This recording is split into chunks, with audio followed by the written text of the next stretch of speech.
តាហេតុអីចង់បន្ទោសហ៎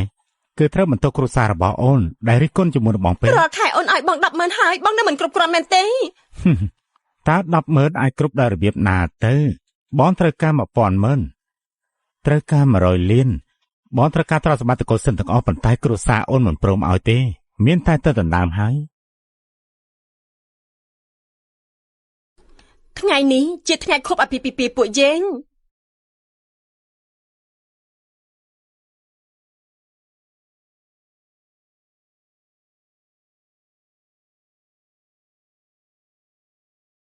សងជាយានជួយអូនផង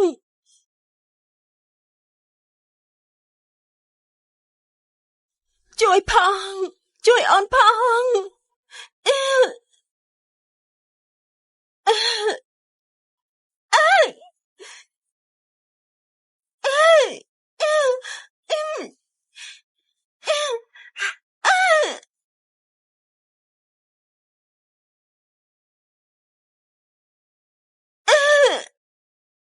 នេះ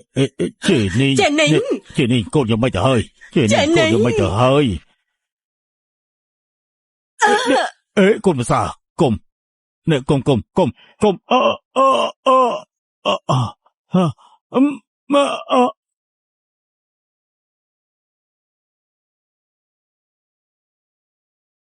ហេតុអីបងត្រូវធ្វើបែបហ្នឹង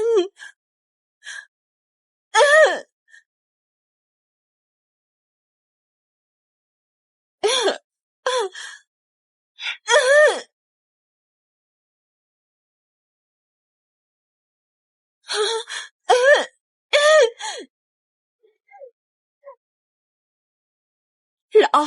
បងដោះលែងប៉ាម៉ាក់របស់អូននឹងឲ្យទៅបងឲ្យគ្រប់យ៉ាងទៅបងនៅមិនគ្រប់ទៀតមែនទេប្រពន្ធសម្លាញ់អូនភ្លេចហើយពួកយើងគឺជាប្តីប្រពន្ធនឹងគ្នាសមាជិកគ្រួសារអូនគឺបានស្លាប់អស់ទៅហើយគ្រួសារសិនទាំងមូលខ្លាយទៅជារបស់បងហើយ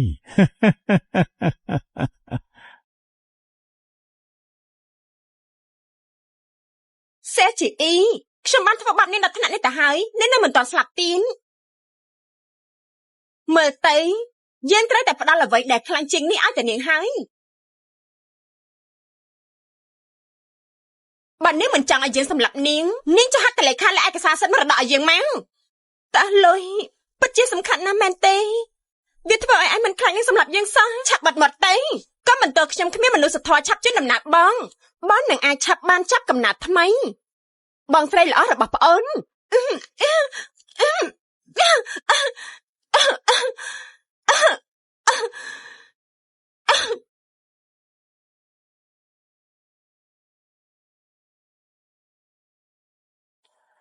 សេអ៊ីអានបើអូននៅមិនទាន់មកដល់ទៀតអូននឹងខកខានឈុតឆាកដ៏ល្អមើលហើយជីឈុនអូននឹងទៅដល់ឥឡូវនេះ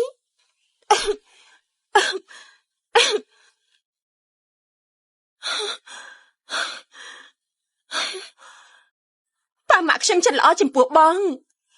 ខ្ញុំក៏មានចិត្តស្មោះចំពោះបងធ្វើបែបនេះតើបងមានអារម្មណ៍ឈឺចាប់ខ្លះទេមនសិកាតើមនសិកាមានតម្លៃប្រមាណទៅអ្វីទាំងអស់នោះវាគ្រាន់តែជាការបំផន់តែប៉ុណ្ណោះមានទ្រព្យសម្បត្តិនៅក្នុងដៃនោះទើបជារឿងដែលពិតប្រាកដ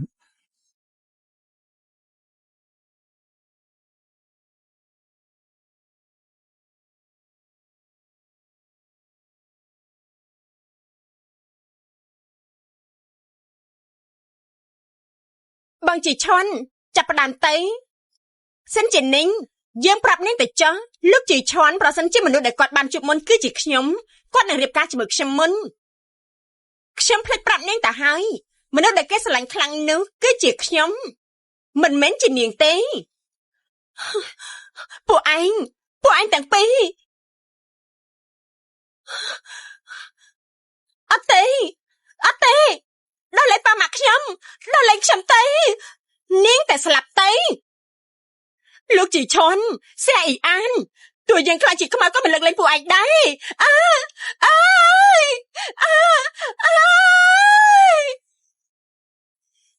ជួយខ្ញុំផងអ្នកណាក៏បានដែរខ្ញុំសូមវល់ឲ្យខ្ញុំអាចរស់រានបន្តផងផ្ដល់ឱកាសឲ្យខ្ញុំអាចសងសឹកនឹងសេអ៊ីអាន លោកជីឈុន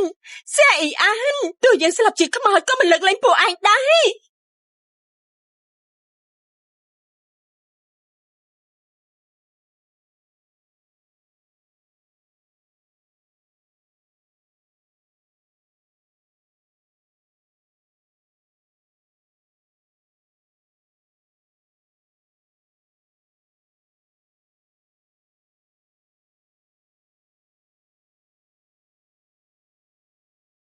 មកមួយនេះជាមកបងស្រីសែអ៊ីអានសែជាអ៊ី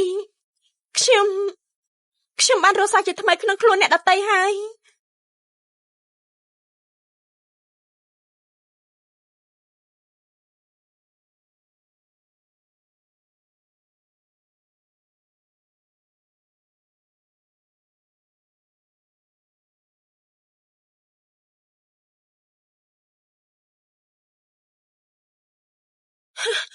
ហេតុអីនេះមិនទាន់ស្លាប់ទៀតអាឡូបងជីឈុនថ្នាំដែលបងឲ្យខ្ញុំជាថ្នាំខ្លាំងខ្លាយទេអញ្ចឹងខ្ញុំនឹងបដូរវិធីសាស្ត្រផ្សេងទៀតដើម្បីចាត់ការនាងខ្ញុំនឹងបំផ្លាញកេរ្តិ៍ឈ្មោះនាងចង់ឲ្យនាងសម្លាប់ខ្លួនដោយខ្លួនឯងអាឡូខ្ញុំមានរឿងមួយដែលត្រូវការឲ្យលោកជួយ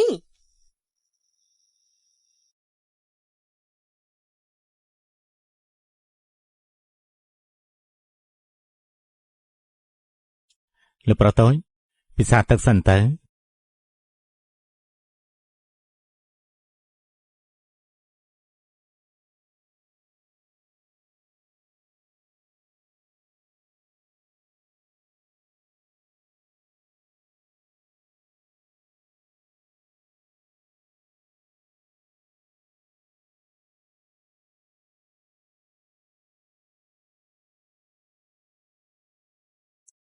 ទៅយកនាងទៅដាក់លើក្រែសងជាយានទៅប្រធានលូតបានប្រាប់ខ្ញុំរួចរាល់អស់ហើយអ្នកនាងទុកចិត្តចុះ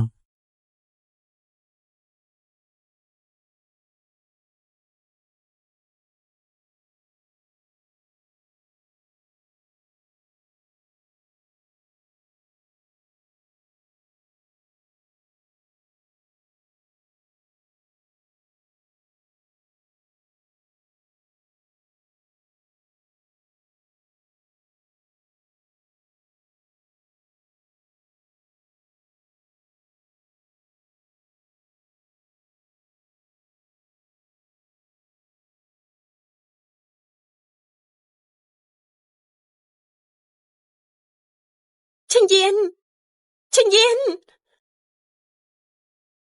អាឡូបងជីឈុនថ្នាំដែលបងឲ្យខ្ញុំជាថ្នាំខ្លាំងខ្លាយទេអញ្ចឹងខ្ញុំនឹងបដូរវិធីសាស្ត្រផ្សេងទៀតដើម្បីចាត់ការនាងសែអ៊ីអានអ្នកនិយាយត្រូវវាងាយស្រួលក្នុងការឲ្យអ្នកទាំងពីរស្លាប់ខ្ញុំនឹងធ្វើតាមផែនការរបស់អ្នកទាំងពីរភ្នែកសងដោយភ្នែកថ្មីសងដោយថ្មី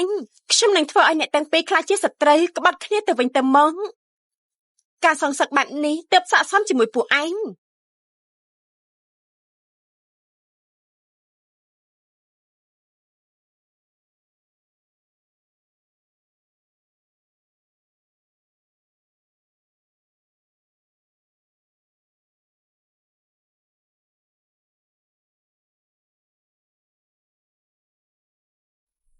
សែអ៊ីអានតើនាងមានផែនការអ្វីឲ្យពិតប្រាកដទៅ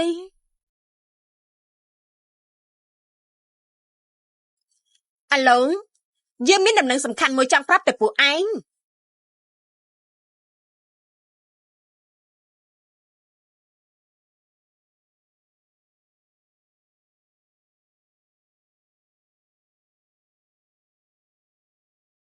លុបភ្នែកហើយមកចាំខ្ញុំជួយគេឡើងសែជឺហើយនេះក៏នាងនៅទីនេះខ្ញុំត្រូវគេរៀបចំគម្រោងដាក់អន្ទែដូច្នេះតែមកនៅទីនេះចេញទៅឆាប់ចេញទៅលោកไปអាសិនទៅបើលោកដឹងខ្ញុំចេញនោះមួយជាតិនេះលោកមិនអាចដឹងពីសិនជានាងស្លាប់ដោយរបៀបណាជារៀងរហូត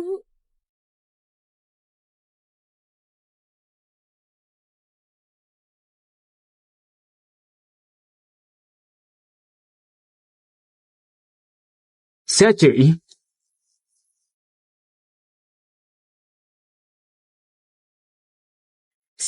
អំបញ្ញមិញនេះនិយាយថាសិនជានាងបានស្លាប់ហើយ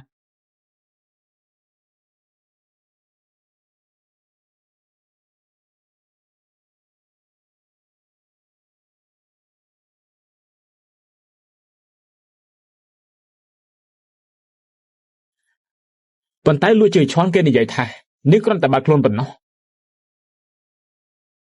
តើនេះជាអ្វី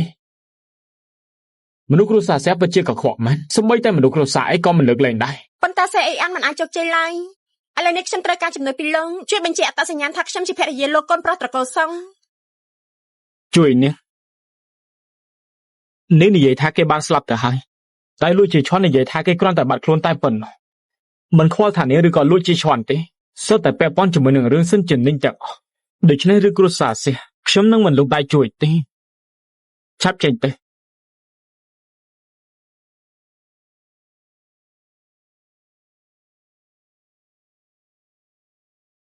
លោកត្រូវតែជួយខ្ញុំ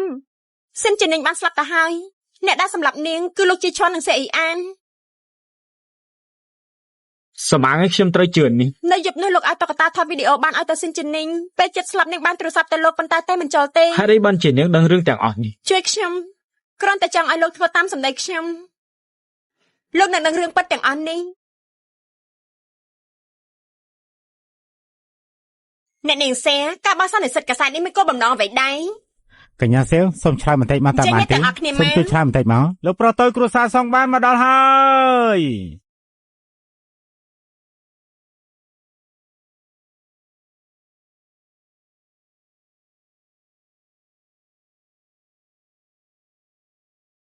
សេជីអ៊ីឯងពិតជាមិនចេះខ្មាស់មែនដើម្បីចូលទៅគ្រួសារសុងឯ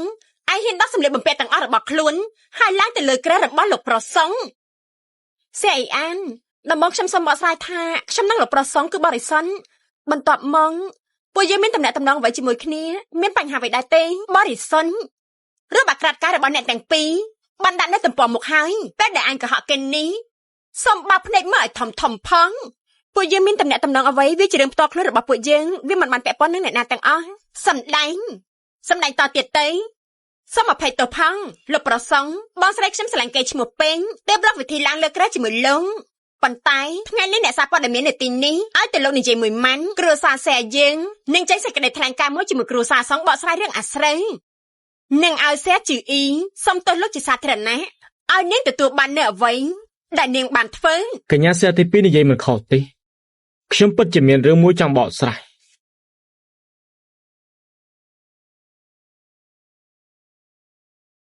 តំណែងតំណងរបស់ពួកយើងទាំងពីរមិនមែនជារឿងអាស្រូវទេសេចក្តីគឺជាមិត្តស្រីរបស់ខ្ញុំពិតប្រាកដអនាគតលោកស្រីនៅក្នុងគ្រួសារសោះហេតុអីក៏ភ្លាមយ៉ាងនេះជាមួយគ្នាទៅហើយពិតជាមិននឹកស្មានមែនវាមិនអាចទេប្រកាសជាសេជីអ៊ីប្រាវិធីសាស្ត្រអ្វីម្យ៉ាងមកក៏ហៅលោកហេតុត្រូវទេហេតុអ្វីថាខ្ញុំគ្មានតំណែងតំណងស្នេហាជាមួយសេជីអ៊ីចង់ប្រើគ្រប់វិធីសាស្ត្រមកក៏ហៅខ្ញុំតែជាគេឬក៏នាងឲ្យប្រកាសទៅខ្ញុំសុំទៅលោកប្រសង់ខ្ញុំគ្រាន់តែនិយាយលេងប៉ុណ្ណឹងខ្ញុំមិនចូលចិត្តការនិយាយលេងទេលើកក្រោយសូមបិទមាត់ផុសក្នុងរយៈពេល1ម៉ោងត្រូវតែលុបរូបថតទាំងអស់នោះចោលបើសិនជាអ្នកណាមិនលុបទេខ្ញុំនឹងបញ្ចប់អាជីពការងាររបស់អ្នកនោះចេញទៅ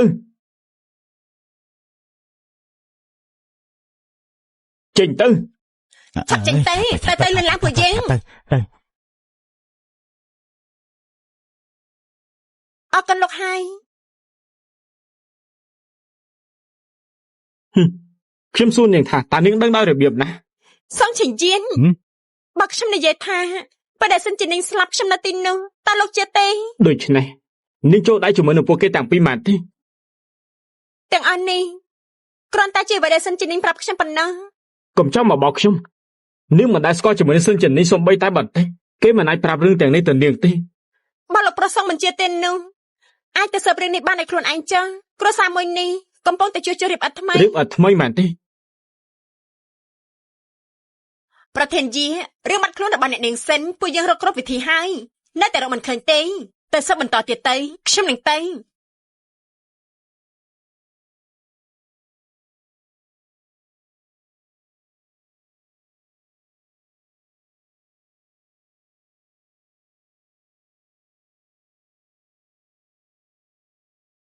ហៅឡូខើ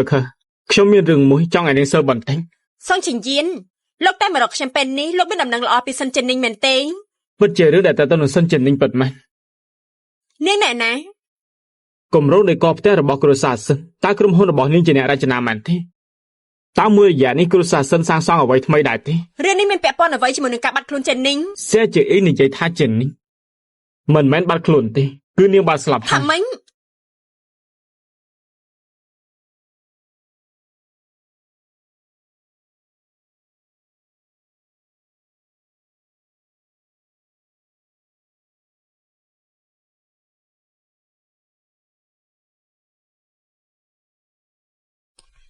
គ្រួសារសិនទាំងអស់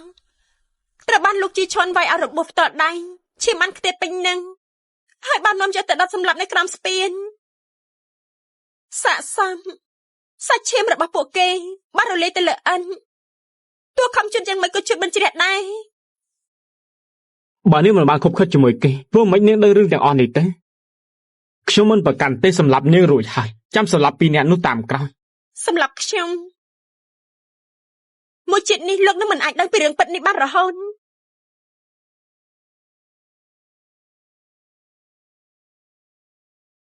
ខ្ញុំប្រកាសជាទៅស៊ើបរកការពិតឲ្យបានខ្ញុំនឹងធ្វើឲ្យអ្នកធ្វើបាបជានាងទាំងអស់ទទួលនៅអ្វីដែលគេបានធ្វើអ្នកប្រសង់សូមឲ្យអ្វីដែលលោកនិយាយធ្វើបានចុះមិនស្មានថាមានថ្ងៃមួយខ្ញុំហ៊ានប្រើប្រាស់មនុស្សដែលខ្ញុំស្រឡាញ់ជាងគេក្នុងលោកនេះតែបញ្ចប់ការសាងសិក្សាសង្ឃជាយានខ្ញុំសុំទោស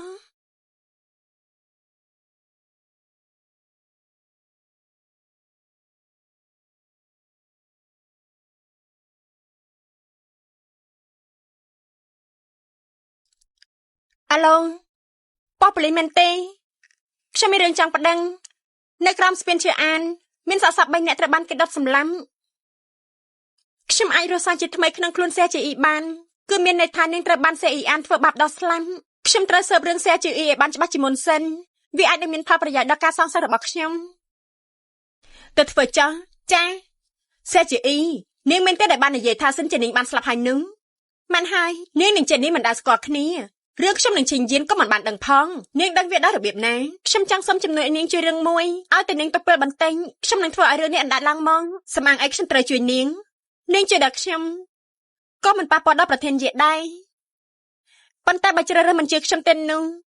រឿងដែលពាក់ព័ន្ធនឹងការស្លាប់សិនជានាងនឹងមិនអណ្ដាតឡើងជារៀងរហូតរីរាយថ្ងៃកំណើតអរគុណ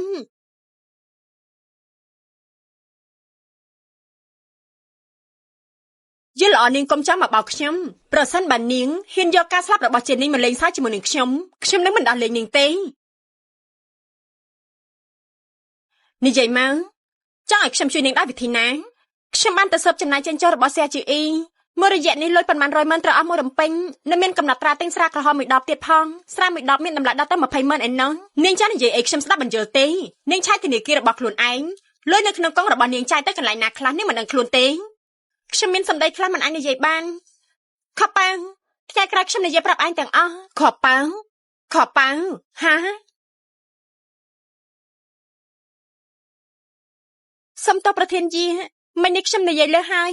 ខ្ញុំគ្រាន់តែចង់និយាយថាសូមនាងជួយខ្ញុំស៊ើបរកថាអ្នកណាដែលបានយកលុយខ្ញុំទៅគ្រាន់តែប៉ុណ្្នឹងទេបានខ្ញុំនឹងជួយនាងខ្ញុំអរគុណដល់ប្រធានយាហើយ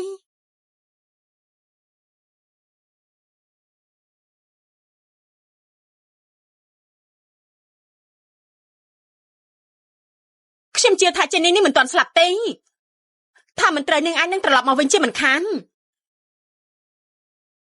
ខខ្ញុំពិតជាចង់ប្រាប់ឯងថាខ្ញុំត្រឡប់មកវិញហើយប៉ុន្តែខ្ញុំបានប្រើប្រាស់សងជាយានម្នាក់ទៅហើយខ្ញុំមិនអោឯងទម្លាក់ទឹកទៀតទេ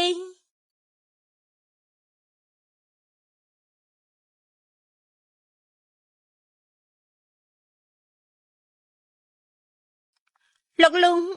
កមកគ្រួសារសែម្ដងនេះមានកៅអីមែនទេណែនាងសៀខាងប៉ូលីសបានរកឃើញសាកសពដែលបានដុតឆេះ3នាក់ដោយសារតែការដុតនោះគឺមានកម្រិតក្រៀមពេកគឺមិនអាចកំណត់ DNA បានទេហើយខាងប៉ូលីសគេបានសន្និដ្ឋានថាអានេះជាប្រពន្ធរបស់ខ្ញុំសិនជានិញហើយនឹងសាកសពឪពុកម្ដាយក្មេករបស់ខ្ញុំដូច្នេះខ្ញុំមកថ្ងៃនេះសូមឲ្យអ្នកទាំងពីរចូលរួមពិធីបុណ្យផង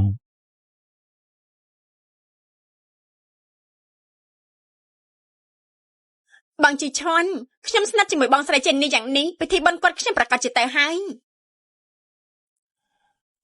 វិធីបុណ្យខ្ញុំនៅតែចូលរួមដែរហើយខ្ញុំសូមចូលរួមរំលែកទុក្ខផងណាចឹងសូមអរគុណលោកពូណាមីងហើយពិធីនឹងប្រព្រឹត្តឡើងនៅភូមិគ្រឿសិនខ្ញុំបានចេញតែមិត្តចិត្តដិតរបស់សិនជានេះប្រមាណអ្នកតែប៉ុណ្ណោះពួកយើងយល់ហើយឯមិនបាច់ពិបាកចិត្តទេអញ្ចឹងខ្ញុំលាសិនហើយអញ្ចឹងចុះលោកលឹង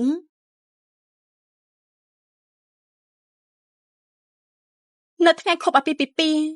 កាមេរ៉ាតុក្កតាបានថតយកគ្រប់សកម្មភាពការសម្លាប់របស់លោកជីឈុននិងសេអ៊ីអានទាំងអស់ឥឡូវនេះវានៅក្នុងភូមិគ្រឿនៅឡើយទេឲ្យតែខ្ញុំយកវាបានខ្ញុំនឹងបញ្ជូនឆ្កែញីឈ្មោលនេះចូលគុកឲ្យបានអេសេជីអ៊ីឯងចង់ធ្វើអីខ្ញុំក៏ចង់ចូលរួមពិធីបុណ្យសពគ្រួសារសិនដែរឯងសំអាងអីឯងមិនមានទំនាក់ទំនងអ្វីសោះជាមួយសិនចិននេះគេបានប្រាប់ហើយថាអញ្ចឹងតែមិត្តជិតស្និទ្ធរបស់សិនចិននេះប៉ុណ្ណោះហើយឯងចង់ទៅចូលរួមស្អីនឹងគេដែរខ្ញុំមិនត្រឹមតែចូលរួមទេខ្ញុំនៅតែចូលរួមក្នុងនាមជាលោកស្រីគ្រួសារសុងឯងយកសពស្អីនៅកណ្ដាលថ្ងៃហ្នឹងសេជីឈប់រៀបប្រាទៀតទៅសើអីក្នុងទីក្រុងទាំងមូលគេបាននាំគ្នានិយាយថាឯងដាក់អន្ទាក់គេក្នុងដំណាក់កាលនេះហើយឯងគួរតែស្ងប់ស្ងាត់បន្តិចទៅមិនបាច់ខ្វល់ថាខ្ញុំប្រាំមធ្យោបាយអីទេឥឡូវនេះលោកប្រុសសងបានចំហហើយខ្ញុំជាអនាគតលោកស្រីក្នុងគ្រួសារសងគេឈ្មោះរបស់ឯងវាបានអាក្រក់ស្ដាប់ដូចជាស្រីខូចបាត់ទៅហើយអ្នកស្នងតំណែងគ្រួសារសែទាំងមូលមិនអាចជាឯងបានទេគ្រាន់តែគេឈ្មោះអាក្រក់មិនអាចខ្លាចជាអ្នកគ្រប់គ្រងមរតកហើយតើអ្នកណាជាអ្នកនិយាយយើងជាអ្នកនិយាយឯងយកលក្ខិនចេញបកលអានវិញទៅបើរោរឿងទៀតក៏មិនទៅថាយើងដេញឯងចេញឲ្យសោះណាសេជីអ៊ីនាងស្ដាប់បានហើយឬនៅសេអ៊ីអានឯងក្រអឺតណាស់មែនទេប៉ុន្តែខ្ញុំត្រូវឲ្យនាងក្រអឺតបែបនេះត្រូវបានឪពុកម្ដាយកាន់ជើងដូច្នេះពេលដែលពួកគាត់ស្ដីបន្ទោសទើបអាចឈឺចាប់គ្រប់គ្រាន់បានទាំងនេះគឺសុទ្ធតែនាងនិយាយខ្លួនឯងទេមនុស្សដែលខូចកេរ្តិ៍ឈ្មោះគឺមិនអាចខ្លាចជាអ្នកស្នងមរតកគ្រួសារសែបាននេះជានេះណែខ្ញុំគ្រាន់តែចង់បានចំហរឿងស្នេហាគឺខូចឈ្មោះបាត់បង់សិទ្ធិស្នងមរតកគ្រួសារសែអញ្ចឹងបងស្រីខ្ញុំមួយនេះមានទំនាក់ទំនងជាមួយស្វាមីគេហើយនៅមានផ្ទៃពោះទៀនតាមសម្ដីអ្នកទាំងពីរគឺត្រូវលុបឈ្មោះចេញពីគ្រួសារសែនិងដេញចេញពីទីក្រុងទៀន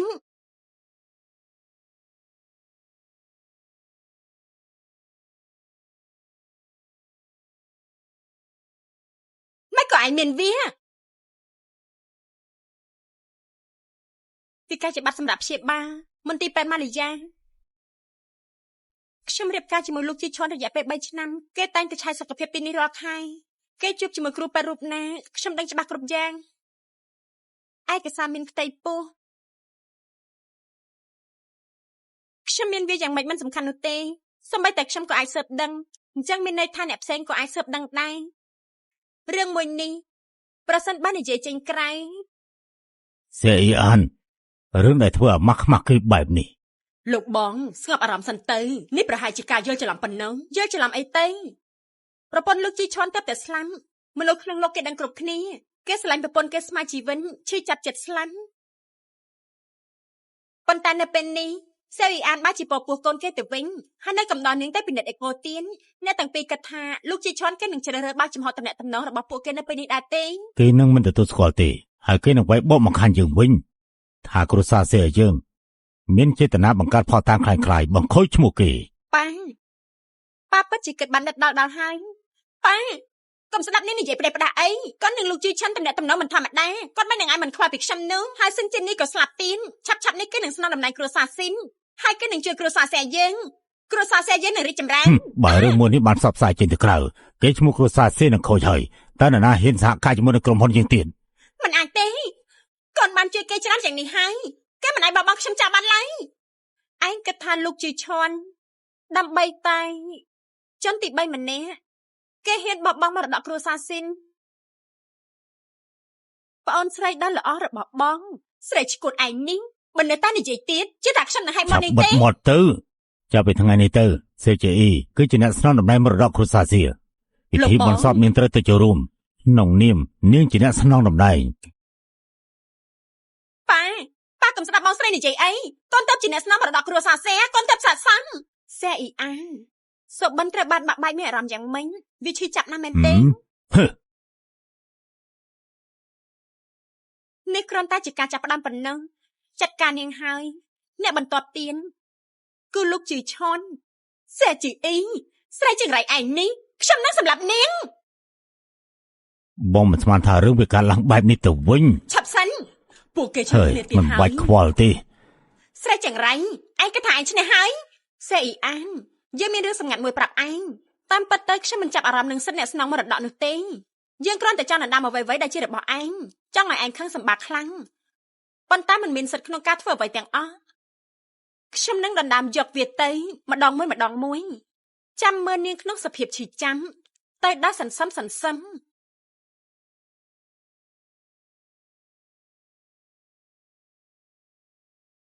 លោកជីឆុនខ្ញុំចង់សហការជាមួយគ្រួសារសិននិងគ្រួសារសេហើយលោកត្រូវតែបើកចំហទំនាក់ទំនងរបស់ពួកយើងទាំងពីរនាងឈ្គួរហើយមែនទេត្រឡប់សម្រាប់គ្រួសារសិនមិនទាន់ដល់ដៃខ្ញុំទេខ្ញុំមិនអាចធ្វើរឿងនេះបានឡើយ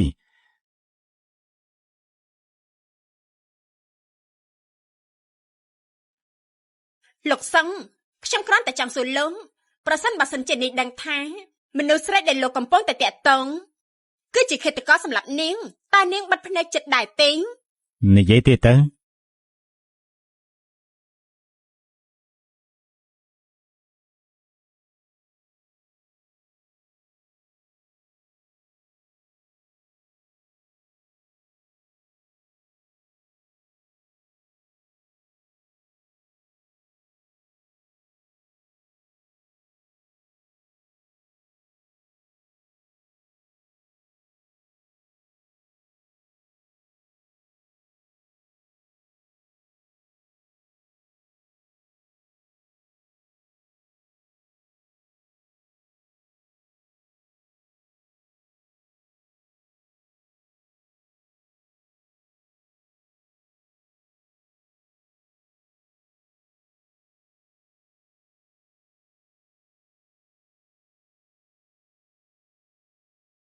រកឃើញហើយ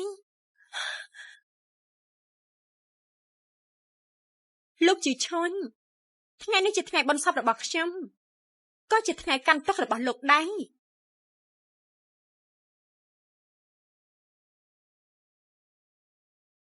កាមេរ៉ាអ្នកណា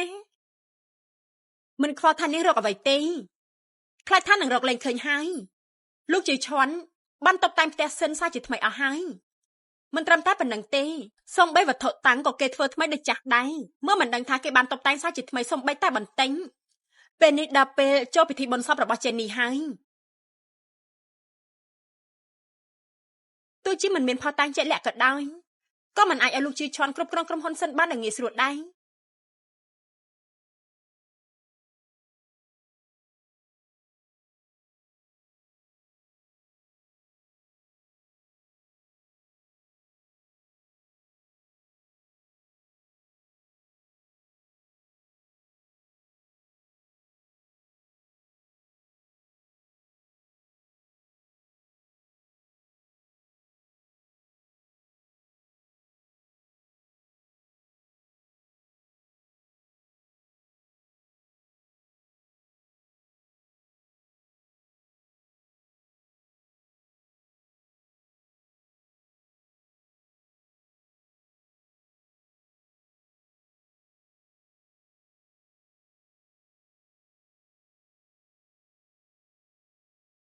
អ្នកស្រីគ្រួសារជាបានមកដល់ហើយ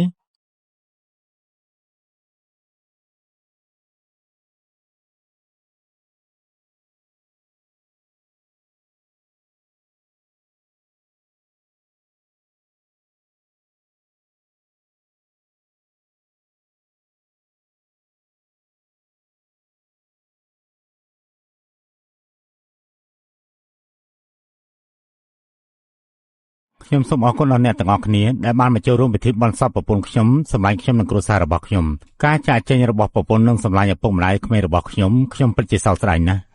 ប៉ុន្តែខ្ញុំជាសមាជិកគ្រួសារសិនម្នាក់គត់ដែលមានជីវិតអ្វីដែលខ្ញុំអាចធ្វើបាននៅពេលនេះមានតែប្រែក្លាយភាពសោកសៅមកជាកម្លាំងរៀបចំគ្រប់គ្រងអ្វីៗដែលនៅសេសសល់ឲ្យបានល្អខ្ញុំនឹងស្នងមរតករបស់សិនជានីងនិងភាគហ៊ុនទាំងអស់ឪពុកម្ដាយរបស់នាងហើយបន្តតំណែងក្រុមហ៊ុនតកូលសិនឲ្យខ្ញុំសំទោស ខ្ញុំមកយឺតហើយខ្ញុំសុំទោសខ្ញុំមកយឺតហើយ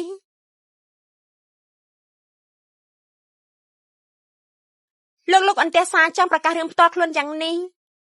សូម្បីគ្រប់វិញ្ញាណក្ខន្ធក៏មិនទុកពេលឲ្យភ្ញៀវដែរមិននឹងអាចទៅ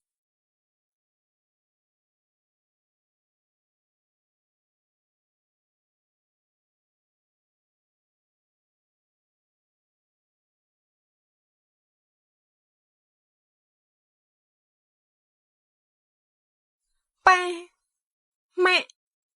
គឺមកពីកូនមើលមនុស្សមិនច្បាស់នាំទឹកដល់អ្នកទាំងពីរទុកចិត្តចង់លោកជីឈ្វាន់និងសែអ៊ីនអានកូននឹងមិនលើកលែងឲ្យអ្នកណាម្នាក់ឡើយនាងនិងចេននីងមិនដែលស្គាល់គ្នាពីមុនសោះហេតុអីបានជាពិបាកចិត្តដល់ថ្នាក់នេះមានរឿងខ្លះអាចសម្ដែងចេញមកប៉ះតែនាងមិនដូចសម្ដែងទេខ្ញុំតែមានអារម្មណ៍ថាចេននីគេនៅមិនទាន់ស្លាប់ទេអ្នកមិនចាំបាច់ស៊ើបទៀតទេចាប់ពីថ្ងៃនេះទៅ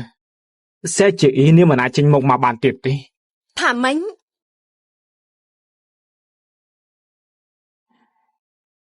ជាអ៊ី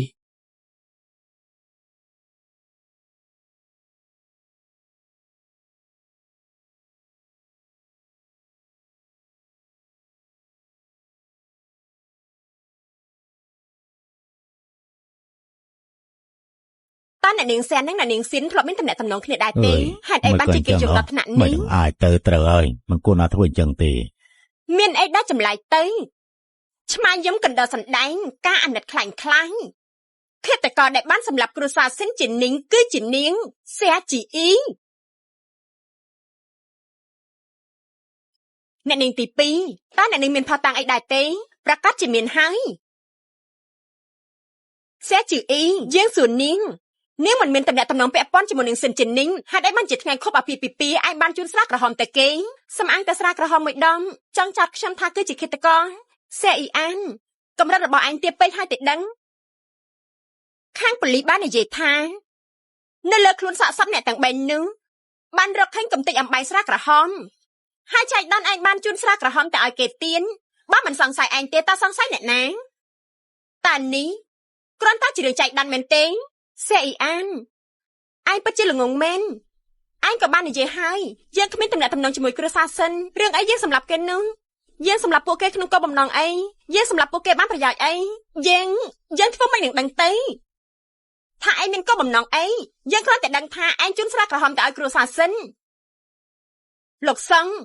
រឿងក្នុងស្ថានភាពនេះលោកមិនចាំបាច់ត្រូវការពារសែជីអ៊ីទៀតទេខ្ញុំអាចធ្វើជាសាក្សីស្រាក្រហមមួយដបនោះសែជាអ៊ីជាអ្នកទិញបើមិនមានផាតាំងចុះវាយ៉ាងម៉េចមិនអាចកំណត់ទោសបានចុះវាយ៉ាងម៉េចឥឡូវនេះគ្រួសារសងនិងគ្រួសារលោកសុទ្ធតែនៅខាងខ្ញុំធ្វើសាក់សៃឲ្យខ្ញុំចំណែកឯងនេះនៅមានអីត្រូវដោះសារទៀតខ្ញុំមិនជឿថានាងមិនបានសម្លាប់ជានាងទេដូច្នេះខ្ញុំសម្លាប់នាងខ្ញុំមិនមានអារម្មណ៍ថាមិនក៏បីឡើយ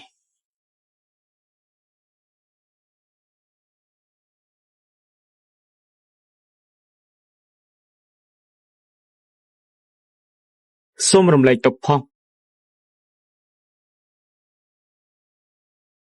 ឃើញហើយនៅលោកសង្ឃនៅថ្ងៃដែលឪពុកម្ដាយគ្រួសារស៊ីនបានស្លាប់សែជីអ៊ី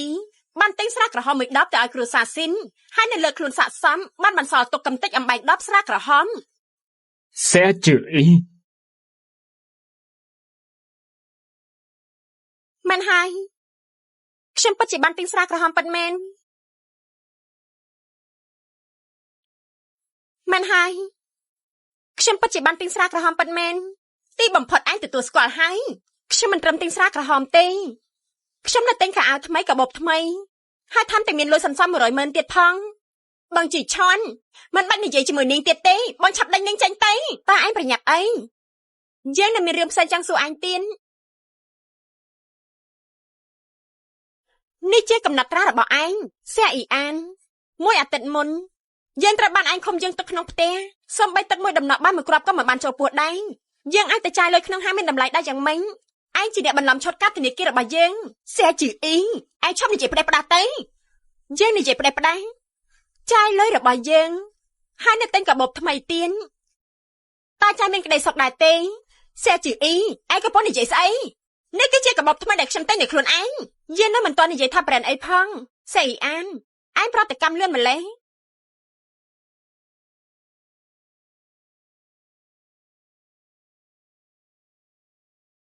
អ្នកគ្រប់គ្នាចូលមកបន្តិចមកសែជីអ៊ីឯងចង់ធ្វើស្អីពេលដែលយើងដឹងថាឯងបានលួចឆូតកាតរបស់យើងបានប្តឹងប៉ូលីសរួចទៅហើយជាង100,000មិនមែនចំនួនតិចឡើយអាចល្មមឲ្យឯងអង្គុយក្នុងគុកបានហើយឯងឈួតឲ្យមែនទេយើងជាអ្នកនាងទី2គ្រួសារសែជាអ្នកស្នងតំណែងគ្រួសារសែឯងគិតថាឯងធ្វើឲ្យយើងជាប់គុកហើយប៉ាម៉ាក់លែងខ្វល់ពីយើងមែនទេលោកជាឈុនក៏មិនខ្វល់ពីយើងមែនទេនេះឯងហ៊ានតែកំភ្លេងយើងសែអ៊ីអានមកដល់នេះយើងមិនអាចប្រដៅឯងបាននៅមានលើកក្រោយទៀនក្រោយទៀនឲ្យតែយើងនៅមានជីវិតយើងនឹងមិនឲ្យឯងរកបានសុខជារៀងរហូត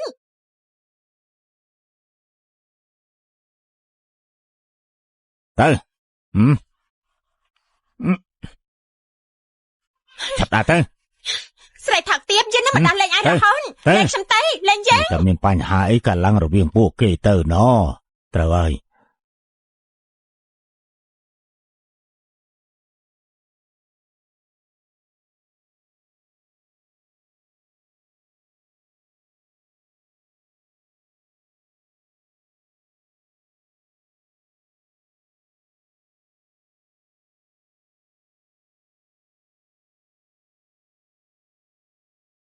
សុនជាយាន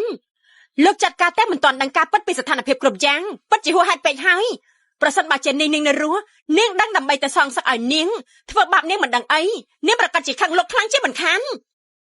ខ្ញុំគឺបរិសុទ្ធទេ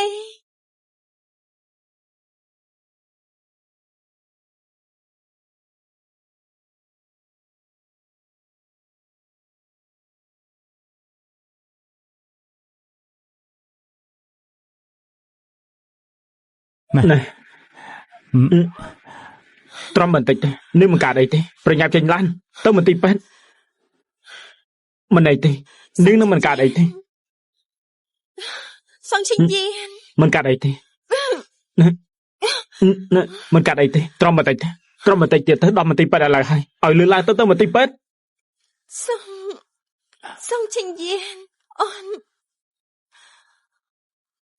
ចង់ញ៉ាំស្ករក្រមដែលមានរសជាតិជូរ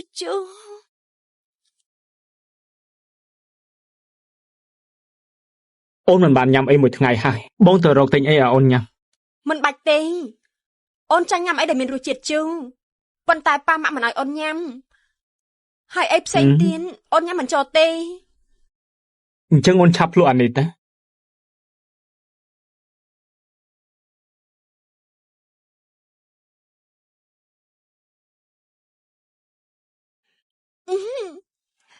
ពិតជាជូរមែនប៉ុន្តែអូនចូលចិត្តវាណាស់អូនចូលចិត្តញ៉ាំគឺល្អហើយស្ករគ្រាប់មួយនេះគឺបងផលិតមកដើម្បីអូនជាពិសេសសងឈិញយានបងល្អយ៉ាងនេះបងអាចផលិតវា100កញ្ចប់ឲ្យអូនបានទេ100កញ្ចប់10000កញ្ចប់ក៏បានដែរសែជឺអ៊ីហើយក៏នាងមានទម្លាប់របស់សែជឺនេះអញ្ចឹង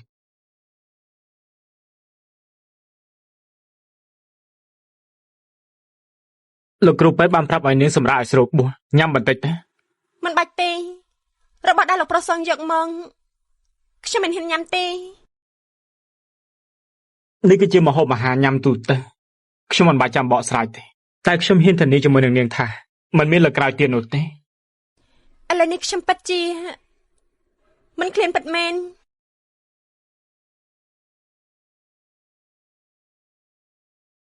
អញ្ចឹងនាងញ៉ាំស្ករគ្រាប់នេះទេស្កររសជាតិជូ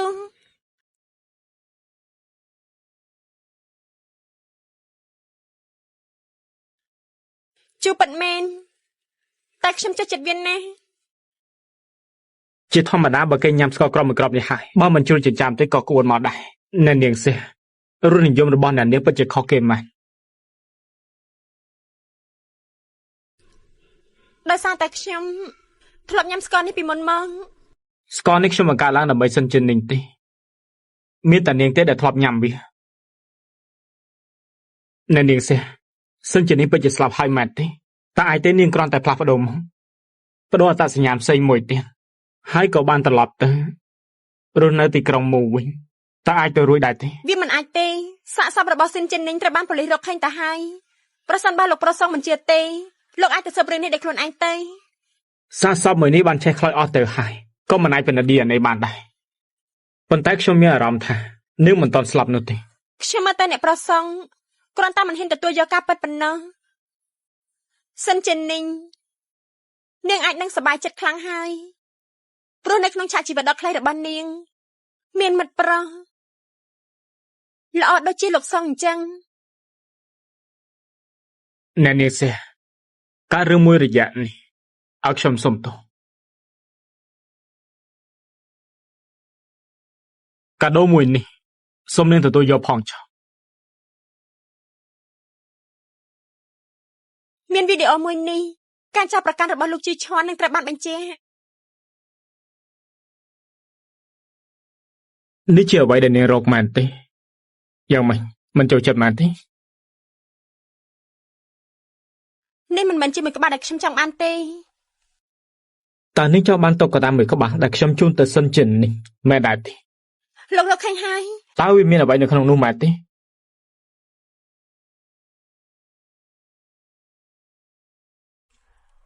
លោកប្រុសសងនៅទីនេះដែរ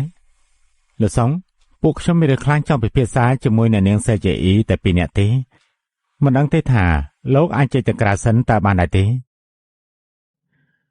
រឿងដែលខ្ញុំត្រូវនៅឬក៏ខ្ញុំត្រូវទៅនោះមិនមែនជារឿងរបស់លោកទេវាជារឿងរបស់សេជអ៊ីគឺខ្ញុំស្ដាប់តាមនេះអញ្ចឹងខ្ញុំទៅបើកថ្នាំហើយបើសិនជាមានរឿងអីនោះកុំភ្លេចហៅខ្ញុំ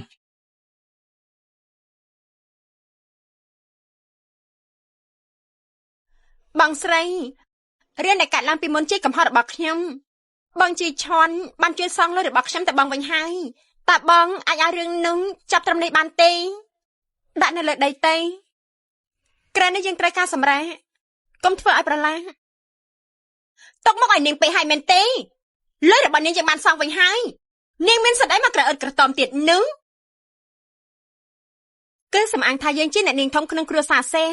អនាគតលោកស្រីក្នុងគ្រួសារសេអ៊ីអានយើងចង់សួរឯងវិញថាឯងគឺជាជនប្រាជ្ញម្នាក់ត្រូវមកសុំទោសយើងឯងមានសិទ្ធិអីមកក្រអឺតក្រតំនៅមុខយើងនោះ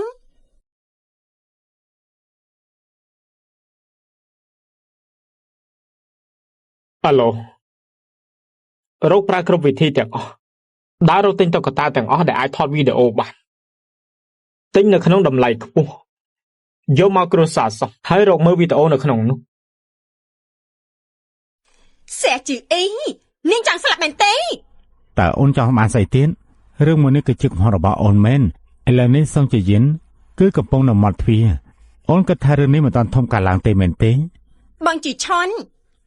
យើងទុកមុខមួយនេះឲ្យឯងអ្នកនាងសៀចរិតរបស់អ៊ីអានគឺរៀងឆេវឆាវបន្តិចហើយឲ្យខ្ញុំសុំទោសចំនួនគេផងសង្ឃឹមថានាងទុកមកឲ្យខ្ញុំសម្រាប់ពាក្យបណ្ដឹងនេះវិញទៅតើបានទេលោកលងសេអ៊ីអានគ្រាន់តែជាមិត្តភក្តិប្រពន្ធលោកប៉ុណ្ណឹងតើត្រូវឲ្យលោកធ្វើរឿងច្រើនយ៉ាងនេះសម្រាប់នាងទេអ៊ីអានគឺជាមិត្តល្អរបស់ភរិយាខ្ញុំឥឡូវនេះគឺបានស្លាប់ហើយខ្ញុំត្រូវទៅជួយមើលថែនាងឲ្យបានល្អជំនួសភរិយាខ្ញុំលោកលងមនុស្សប្រុសឆ្លុះវង្វេងស្នេហាដូចជាលោកពិតជាមិនងាយនឹងជួបមែនខ្ញុំអាចដកពាក្យបណ្ដឹងវិញបានអរគុណហើយកុំប្រញាប់ពេកខ្ញុំនៅមិនទាន់និយាយចាប់ផងខ្ញុំចង់ឲ្យសេអ៊ីអានបើកសន្និសីទកាសែតមួយសុំទោសខ្ញុំជាសាធារណៈវាមិនអាចទៅរួចទេ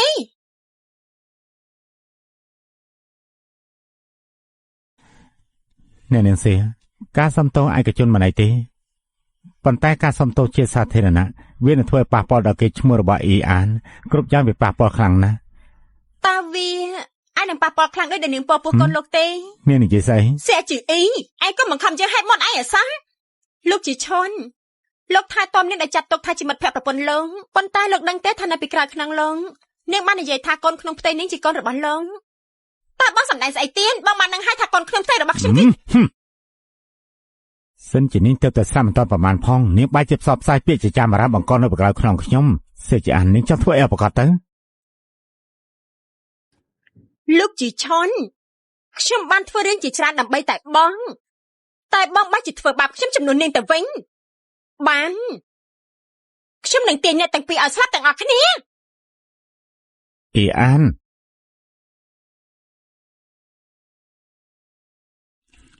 នាងសៀរឿងការសំទោសជាសាធារណៈខ្ញុំព្រមជំនួយអ៊ីអានអញ្ចឹងរឿងមានផ្ទៃពោះលោកលងតាមពិតទៅខ្ញុំមិនចង់ឲ្យលោកពិបាកទេប៉ុន្តែសេអ៊ីអាននេះហួសហេតុពេកហើយប្រសិនបើខ្ញុំមិនឲ្យនាងចូលមកសុំទោសខ្ញុំជាសាធារណៈទេខ្លាចថាថ្ងៃក្រោយនាងនឹងធ្វើបាបខ្ញុំទៀតដូច្នេះសូមលោកជួយខ្ញុំផងឡខ្ញុំនឹងទៅដោះស្រាយជាមួយនឹងអ៊ីអានទៅចុះណាខ្ញុំអរគុណលោកហើយលោកលង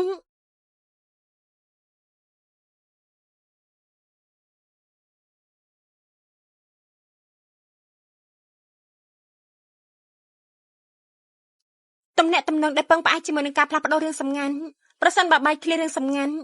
គឺនឹងទន់ខ្សោយដោយមិនបាច់ប្រើកម្លាំងហេតុអីនាងមិនគេបន្តិចទៀតសិនតើអរគុណលោកប្រុសសង្ឃដែលជួយមើលថែខ្ញុំត្រូវត្រឡប់ទៅផ្ទះវិញហើយខ្ញុំជួយនាងតើលោកប្រុសសង្ឃមិនខាត់ខ្ញុំទេវាជារឿងរបស់នាងអ្វីដែលខ្ញុំអាចធ្វើបានគឺជួយនាងដោះស្រាយបញ្ហាឆ្នាំមួយនេះគឺផឹកមួយថ្ងៃ3ដងឆ្នាំបំពន់នេះគឺញ៉ាំមួយថ្ងៃ2ដងខ្ញុំនឹងខលទូរស័ព្ទរំលឹករងនាងរាល់ថ្ងៃអរគុណតោះយើងទៅខ្ញុំជួយនាងទៅផ្ទះ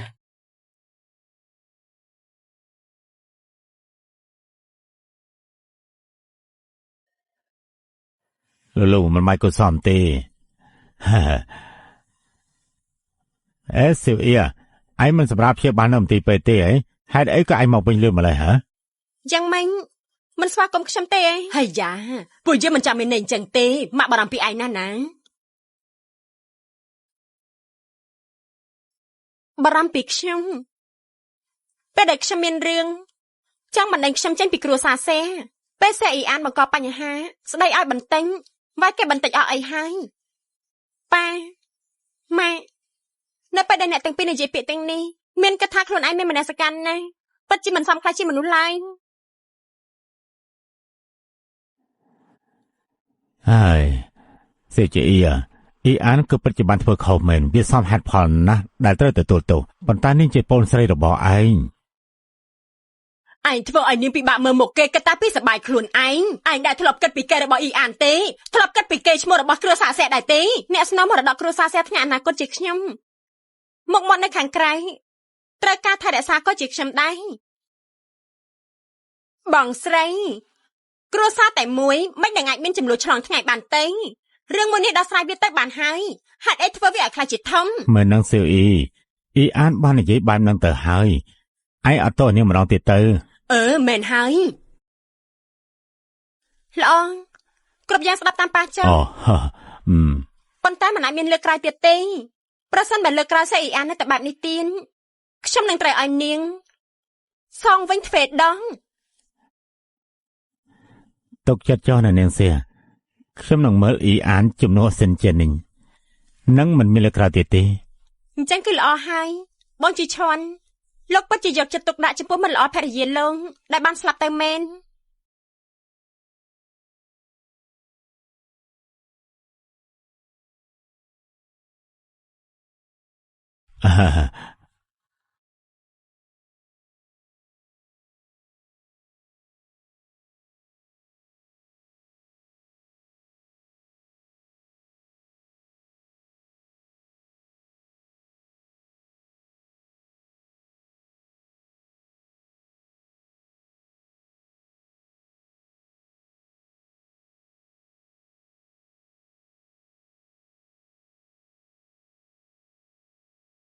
អីបានជាឯងចោលបន្ទប់យើងហើយនៅស្លិចឈុតយើងទៀនដល់វាចេញទៅខ្ញុំខ្ពើមឯងរបស់ទាំងអស់នេះគឺឯងយកលុយយើងទៅទិញវាជារបស់យើងហើយយើងប្រាប់ឯងលុយរបស់ឯងយើងបានសងទៅវិញអស់ហើយចុះវាយ៉ាងម៉េចអនាគតទៅគ្រួសារសេនឹងខ្លាចជារបស់យើងទាំងអស់របស់ទាំងនេះយើងចង់មានប៉ុណ្ណាគឺមានប៉ុណ្ណឹងប្រសិនបើដណ្ដើមយករបស់ឯងសូមឯងក៏ត្រូវទ្រាំដែរទេយល់ហើយឬណី ប៉ាម៉ាក់ពួកគាត់ស្លាប់តាមយើងគ្មានផ្លូវដែលឯងអាចមកអង្គុយលើតំណែងអ្នកស្នំមរតកបានឡើយអញ្ចឹងយើងនឹងឲ្យឯងបានឃើញចុងក្រោយប៉ាម៉ាក់នឹងឈរនៅខាងណា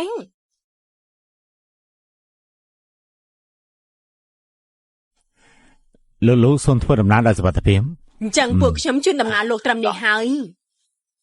ប៉ាបញ្ញាប់ចេញទៅមែនទេលោកលងអញ្ចឹងខ្ញុំជូនដំណើរលោកចេញទៅ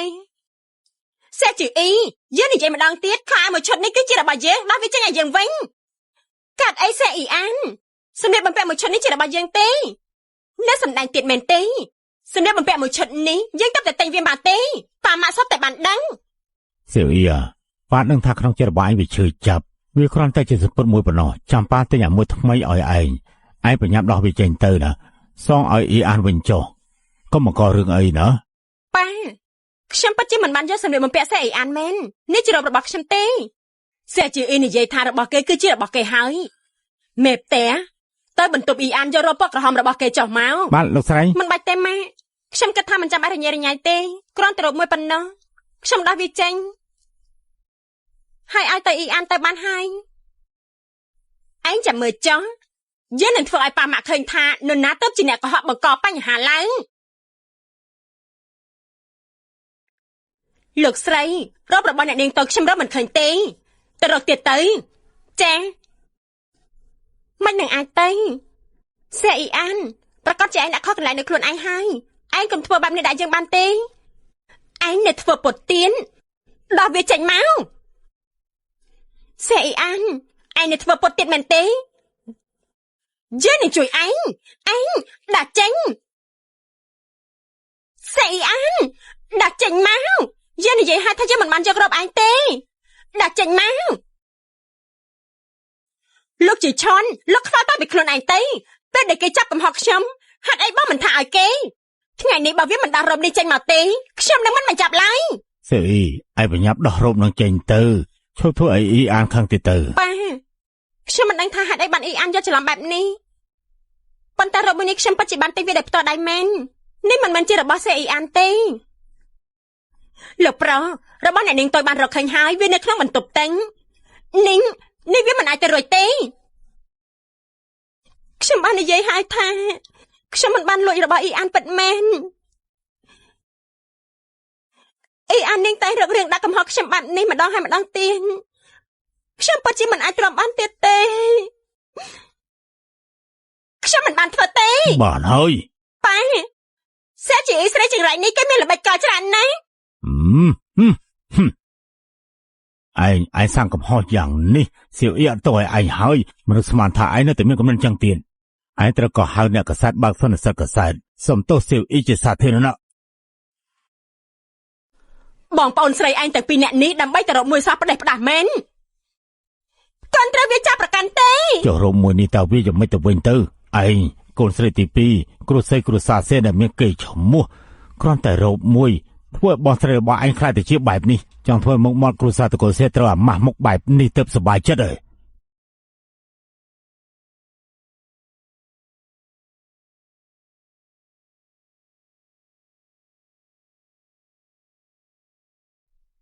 សេអ៊ីអានឯងតែងតែឆាប់ជាប់គាំងងាយនឹងចិត្តក្តៅចំពោះរបស់ដែលមិនមែនជារបស់ឯងប៉ាឈប់ស្ដីបន្ទោសអ៊ីអានទៅលោកលឹងសុំទោសធ្វើឲ្យលោកសាយហើយឥឡូវខ្ញុំឡើងទៅបដោសម្លៀកបំពាក់សិនបន្តិចទៀតខ្ញុំនឹងចាំបញ្ជូនលោកទៅសេជាអ៊ីឯងកុំតន់តែណាហ្នឹងហើយត្រឡប់មកវិញឯងគិតថាឯងឈ្នះហើយមែនទេយើងនឹងហែកមុខមាត់ពិតរបស់ឯងចេញមក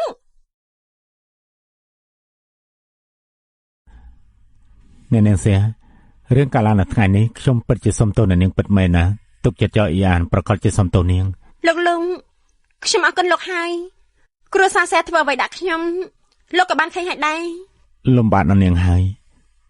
ចែកខ្ញុំមិនអីទេថ្ងៃក្រោយមានអ្វីប្រាប់ខ្ញុំប្រាប់មកខ្ញុំនឹងជួយនាងលោកលងឆាំនិយាយមករឿងដែលត្រូវសុំទោសជាសាធារណៈឲ្យវាចាប់ត្រឹមនេះចាប៉ាម៉ាក់ខ្ញុំនឹងនិយាយជាមួយពួកគាត់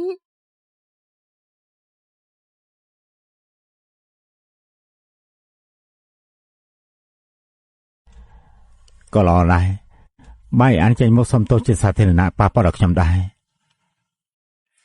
អ្នកទាំងពីរធ្វើស្អីហ្នឹងអ៊ីអានកុំធ្វើអញ្ចឹងអី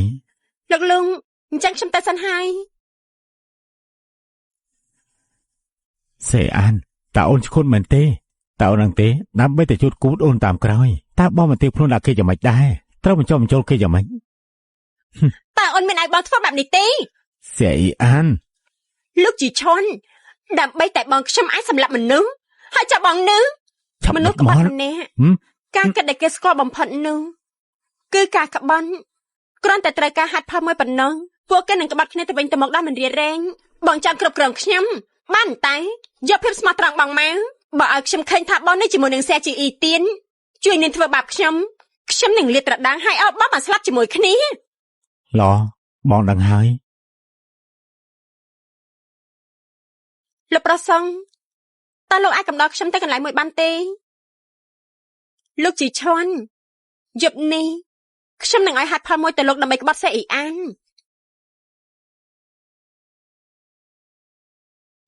ចូលកែមួយ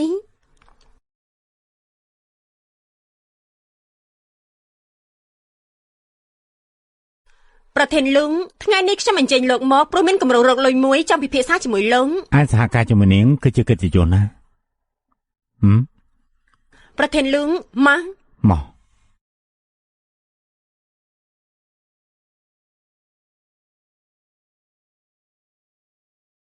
ប្រធានលងមក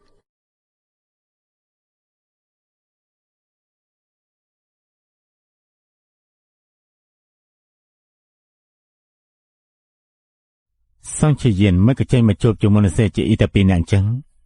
សេចក្តីលំអិតនៃកិច្ចសន្យាមួយនេះថ្ងៃស្អែកខ្ញុំនឹងឲ្យលេខាខ្ញុំទៅពិភាក្សាជាមួយលោកម្ដងទៀតលោកលងសហការរីករាយឡសហការរីករាយ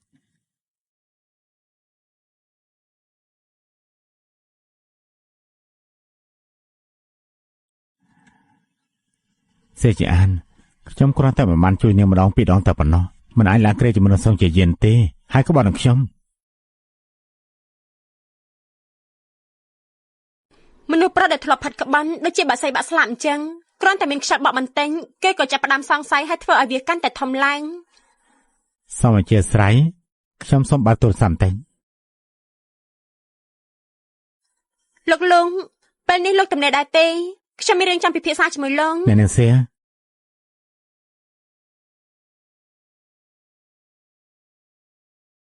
តើមានរឿងអីសងឈិនយានជាមួយនឹងសេអ៊ីអានដូចជាកំពុងក្បត់លោកតើអ្នកនាងដឹងរឿងនេះដោយរបៀបណាមិញនេះខ្ញុំបានតែទៅរកសងឈិនយានប៉ុន្តែអ៊ីអានបានជាអ្នកលើកទៅវិញក្រោយមកខ្ញុំតែទៅរកគេម្ដងទៀតគេក៏លែងលើកទូរស័ព្ទខ្ញុំតើថ្ងៃស្អែកអ្នកនាងមានពេលទេយើងជួបមុខគ្នាបន្តិចទៅថ្ងៃស្អែកខ្ញុំមានពេលខ្ញុំប្រកាសជាទៅលោកលងអរគុណលោកដែលបានជួយខ្ញុំប្រធានលងមកទៅទឹកមកលោកដូចជាមិនសូវល្អសោះលោកមានរឿងអីមែនទេប្រធានយាថ្ងៃនេះខ្ញុំពិតជាមានរឿងបន្តិចមែនខ្ញុំត្រូវទៅមុនហើយសូមអភ័យទោសផងណា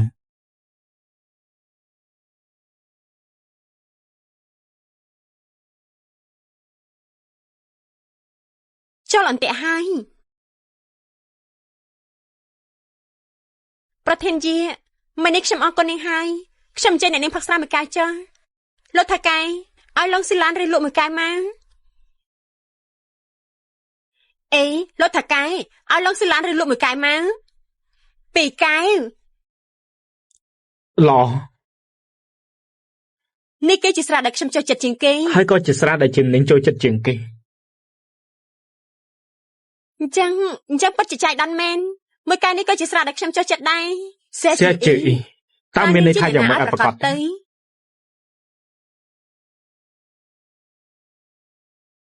លោកជីឈុនបងក្បត់ខ្ញុំអាណត្តិជាមួយនឹងសេជីអ៊ីតែមានន័យថាម៉េចសេជីអានឥឡូវនាងនិយាយពាក្យទាំងនេះជាមួយខ្ញុំតើមិនគិតថាក្តៅមាត់ទេលោកមានន័យថាម៉េចនាងមិនចង់ដឹងទេហេតុអីក៏សេជីអ៊ីគេនៅទីនេះគឺដោយសារតែនាងកាលពីយប់មិញអូនបានលួចទៅជួបគូនឹងរបស់នាងសុងចិនយាននាងយ៉ាងម៉េចនឹងសេជីអ៊ីហេតុអីក៏នាងចេះទឹកក៏ខ្វល់ដាក់ខ្ញុំអញ្ចឹងតើអូនចង់ធ្វើស្អីអូនកុំភ្លេចថាសេជីអ៊ីឥឡូវនេះ នាងជាអ្នកស្នងមរតកគ្រួសារសៀហើយក៏ជាមិត្តផ្លូវការរបស់សុងចិញ្ចៀនដែរតើអូនចង់បង្កបញ្ហាប្រមាណទៀតទៅគ្រប់គ្រាន់សៀអ៊ីអានឯបានសាងកំហុសច្រើនយ៉ាងនេះខ្ញុំទ្រាំបានទាំងអស់ប៉ុន្តែលើនេះសូម្បីតែមិត្តប្រុសខ្ញុំក៏មានដណ្ដើមយកដែរតើឯងចង់បានអ្វីទៀតពីយើងទៅបានគ្រប់គ្រាន់សុងចិញ្ចៀន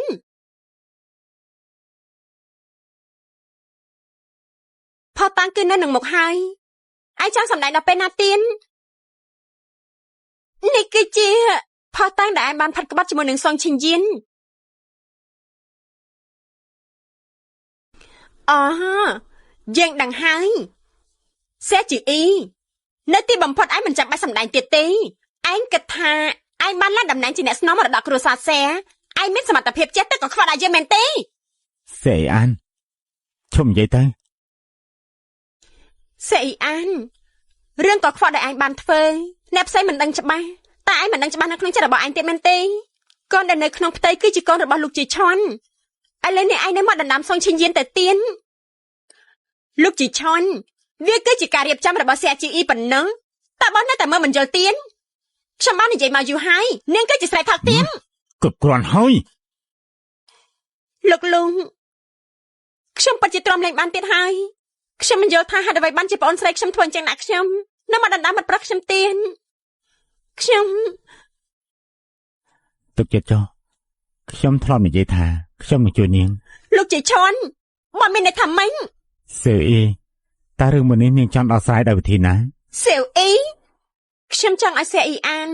បាក់សន្និសិទកសែនក្នុងភូមិគ្រឹះគ្រួសារសេសូមទោសនឹងទទួលកំហុសសាធារណៈបោះបង់សិទ្ធិស្នងមរតកគ្រួសារសេបន្ទាប់មកចាក់ចេញពីទីក្រុងមូបានខ្ញុំយល់ព្រមជាមួយនាងចុះធ្វើអញ្ចឹងមិនបានទេនាងកុំបារម្ភអីខ្ញុំនឹងហៅអ្នកកសែតមកឲ្យអ៊ីអានទៅសុំទោសជាសាធារណៈទៅចុះណាហើយទៅបោះបង់សិទ្ធិគឺឡើងតំណែងគ្រួសារសេទៀតលោកลุงអរគុណលោកហើយអញ្ចឹងខ្ញុំទៅសិនហើយ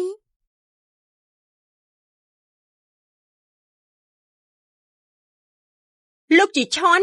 លោកបានព្រមជាមួយខ្ញុំហើយលោកនឹងចាត់ការសេជីឲ្យខ្ញុំហើយយកទ្រព្យសម្បត្តិគ្រួសារសេនាងជាស្រីដែលក្បត់យើងនាងមានសិទ្ធិអីមកនិយាយរឿងអស់នេះជាមួយនឹងយើងទៅលោកជីឆុនលោកកុំភ្លេចឲ្យសោះបើយើងយកមិនបានទ្រព្យសម្បត្តិគ្រួសារសេលោកកុំគិតថាលោកអាចយកទ្រព្យសម្បត្តិគ្រួសារសិនបាននោះពួកយើងគឺជាស្រមោលលើខ្សែតែមួយបានហើយ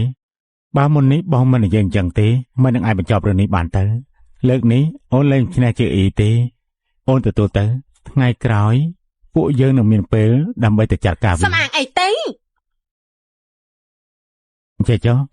ចាំពេលដែលអូនទៅប្រកាសសុំទោសនាងហើយចាំពួកយើងប្រកាសពីតំណែងតំណងពួកយើងតើល្អដែរទេពិតមែនទេ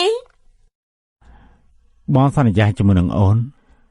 បងក៏មិនចង់ឃើញអូនជាមួយនឹងកូនត្រូវគេធ្វើបាបដែរអញ្ចឹងហើយលើកនេះក៏ចាត់ទុកថាជួយបងផងតែចុះណាតើបានទេបានអញ្ចឹងអូនចាំទៅចុះអេតាស៊ីវិលជាមួយបងមុន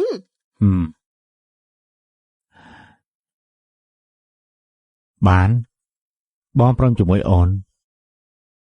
ពួកយើងនៅមានរឿងជាច្រើនទៀតសេអ៊ីអានកាលពីលើកមុនយើងក៏ធ្លាប់ពាក់ចិញ្ចៀនដូចនាងដែរយើងក៏រំភើបចិត្តដូចនាងអញ្ចឹង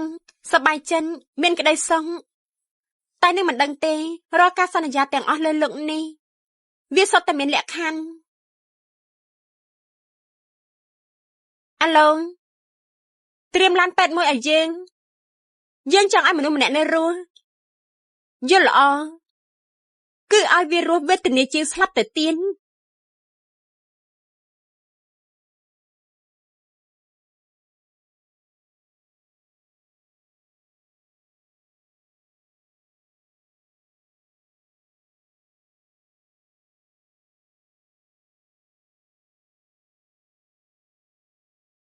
សេជីអ៊ី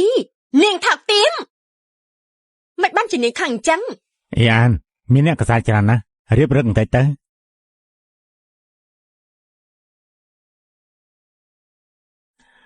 បងទៅចាក់ទឹកឲ្យអូនសិនឲ្យអូនទៅចាក់ចិន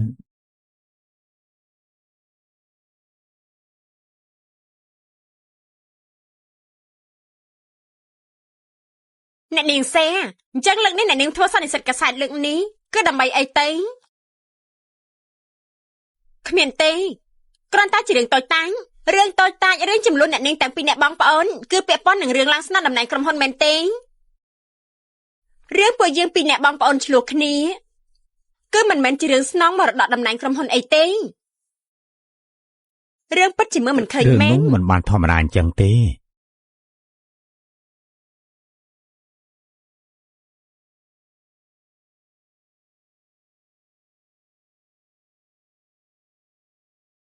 លោកលង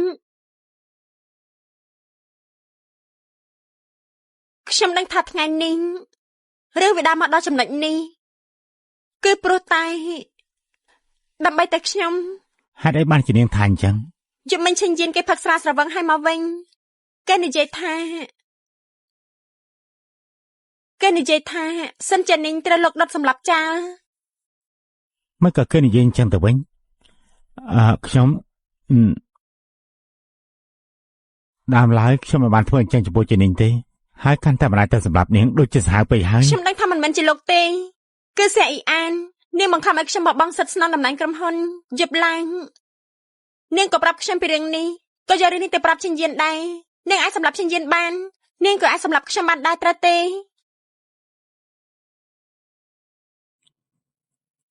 កម្មវិធីចិត្តចាប់ផ្ដើមហើយសូមមកអង្គុយមក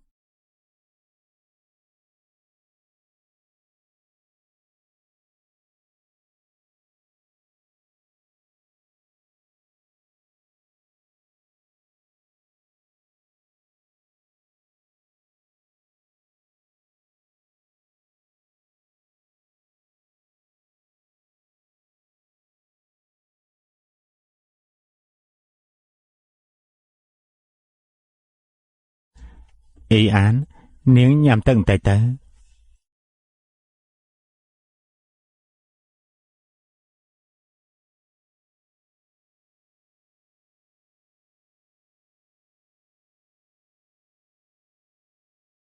ខ្ញុំបាននិយាយហើយនេះជាចំនួនរវាងបងប្អូនយើងទេរឿងនេះគឺគ្មានពាក់ព័ន្ធទៅនឹងការស្នើតំណែងក្រុមហ៊ុនឡើយហ៎ណែអ៊ីអាននាងយ៉ាងម៉េចទៅហើយនាងទី2យ៉ាងម៉េចទៅត្រូវហើយចម្លែកមែនហាឡានប៉ែតមក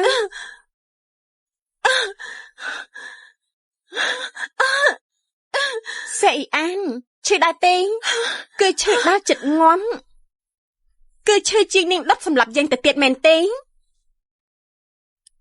នាងគឺសេអ៊ីអានលេស្គាល់ចឹងហើយមែនទេគឺចានីង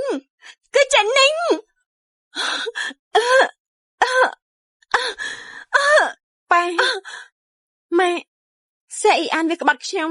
អញ្ចឹងហើយខ្ញុំឲ្យលោកជីឈွန်ទៅក្បត់វាម្ដងហើយចាត់ការវាដោយផ្ទាល់ដៃចំណែកលោកជីឈွန်ខ្ញុំនឹងទុកវាក្រោយគេខ្ញុំនឹងទៅបំផ្លាញគ្រប់យ៉ាងរបស់វាដូចវាបំផ្លាញគ្រួសារយើងអញ្ចឹងអ៊ីអានឯងចេញទៅអ្នកណាឯងចូលមកម៉ែខ្ញុំក៏ជាបងប្អូនជាមួយអ៊ីអានដែរពេលនេះនឹងខ្លាចទៅជាអញ្ចឹងខ្ញុំមិននឹងអាចមិនមកនោះអ៊ីអានខ្លាចទៅជាបែបនេះគឺនាងជាបងស្រីអាក្រក់ធ្វើបាបនាងទេខ្ញុំគ្រាន់តែចង់បានការសំទោសមួយទេខ្ញុំក៏មិននឹកស្មានថានាងខ្លាចទៅជាអញ្ចឹងដែរញ៉ាមីងនាងមិនអាចទៅបន្ទោសនាងបានទេបងលោកឈွန်អរគុណបងហើយពេលនេះអ៊ីអានស្ថានភាពនាងមិនល្អមែនទេញ៉ាមីងអញ្ចឹងកុំនិយាយព្រេប្រាអញ្ចឹងអីខ្ញុំជាមួយនឹងអ៊ីអានគឺសុខសប្បាយទេខ្ញុំមើលថែនាងគឺមើលលើសិនជានាងទេពួកយើងមិនអាចបោះបង់អ៊ីអានអញ្ចឹងទេពួកយើងទៅរកវិធីផ្សេងទៅឬមួយក៏ទៅរកអ្នកជំនាញផ្សេងទៅមិនបាច់មកសម្ដែងទេអ្នករលូននោះមិនមែនជានាងរឿងនេះបើមិនមែនព្រោះតែឯងទៅបង្ខំអ៊ីអានទេនោះមិននឹងឯងមានរឿងនេះទៅនាងចង្រៃឯងនេះអ្នកមីងកុំធ្វើអញ្ចឹងឯងបានទេណែអត់ចិត្តចោលមកសៀតឯងនេះកូនក្នុងពួកអ៊ីអានគឺជាកូនរបស់ឯងណាអ្នកមីងខ្ញុំមើលមីងជាចាស់ទុំអញ្ចឹងឲ្យទុកមុខឲ្យមីងអ្នកមីងគឺពួកគេទុកមុខឲ្យហើយណាឯងមិនទទួលខុសត្រូវមែនទេ ឯងមិនទទួលខុសត្រូវមែនទេគ្នាទេនៅខាងក្រៅសុទ្ធតែជាអ្នកកសែង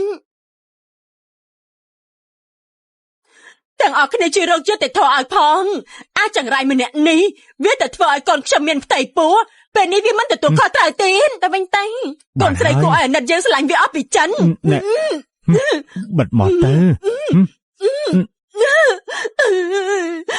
កូនស្រីគួរអាណិតយើងលោកជីឈន់អាសត្វដែលរឆានឯងនេះខ្ញុំឃើញមីងជាចាស់ទុំអញ្ចឹងហើយបានជាខ្ញុំទុកមកឲ្យមីងមិនក៏មីងទុកមកខ្ញុំផង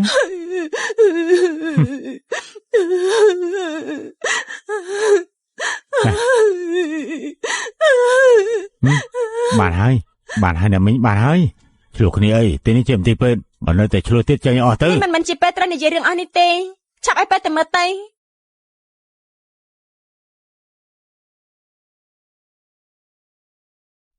គ្រូពេទ្យចាំមិនហើយស្ថានភាពនាងណាមើលទៅពិតជាពិបាកណាស់អញ្ចឹងបងអូនស្រីខ្ញុំដឹងខ្លួននៅពេលណាទេមិនថាចាស់លុយប៉ុន្មានពួកយើងព្រមទាំងអស់បើនាងមិនដឹងខ្លួនទេយើងក៏មិនរស់ដែរពួកអាសត្វដរិឆានអស់ឯងបង្ខំឲ្យយើងស្លាប់មែនទេ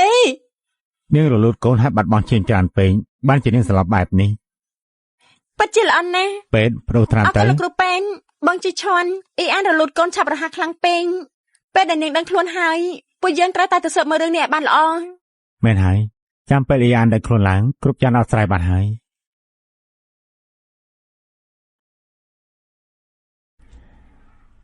កន្លែងចាំងលោកមានគេអង្គុយហើយដឹងហើយ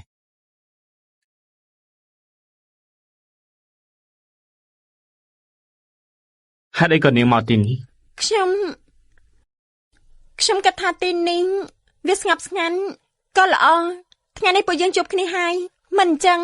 ពួកយើងផឹកកាហ្វេនិយាយគ្នាលេងទៅបាន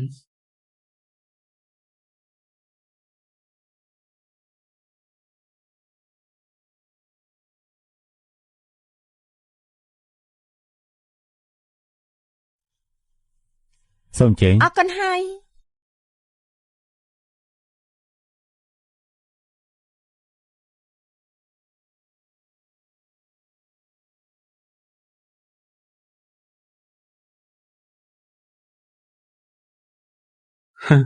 អូនចូលចិត្តគឺល្អហើយ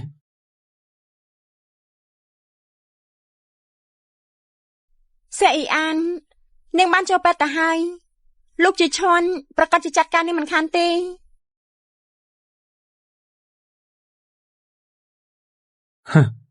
សូម្បីតែរសជាតិកាហ្វេដែលនាងញ៉ាំក៏ចម្លែកដូចជាសិនជានីងដែរ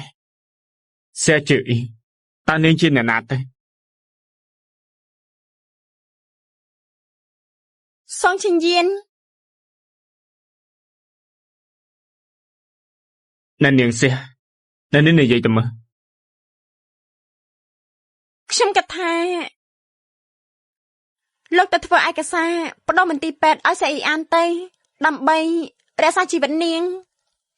បានរឿងនេះខ្ញុំបញ្ជាអគ្គទេចាត់ការហើយណែនាងសៀខ្ញុំនៅមានការទៀតខ្ញុំសូមទៅសិនហើយ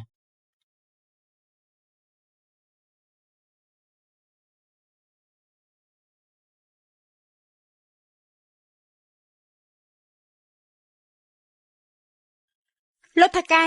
យកស្រាឡុងទៅឡានឬលោកមួយកែមកខ្ញុំចង់ញ៉ាំស្ករក្រមរសជាតិជូរ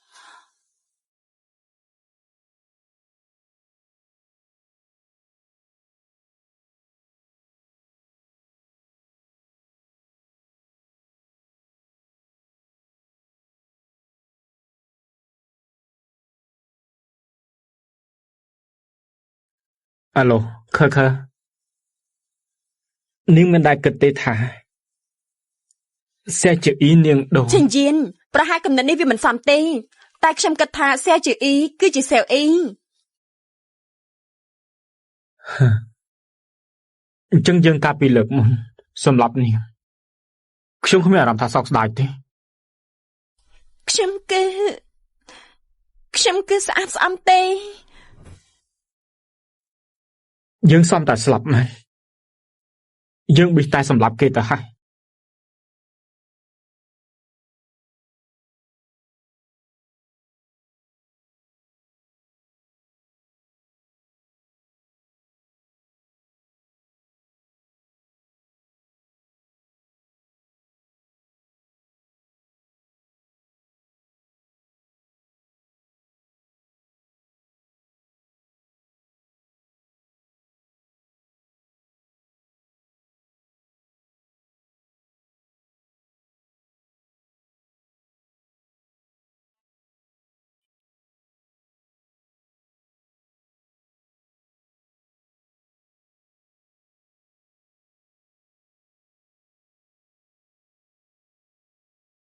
ស្រីអាននាងកុំថាជើងសាហាវអីសោះណាបើនាងមិនងាប់ទេយើងមិននឹងអាចទុកចិត្តបាននោះ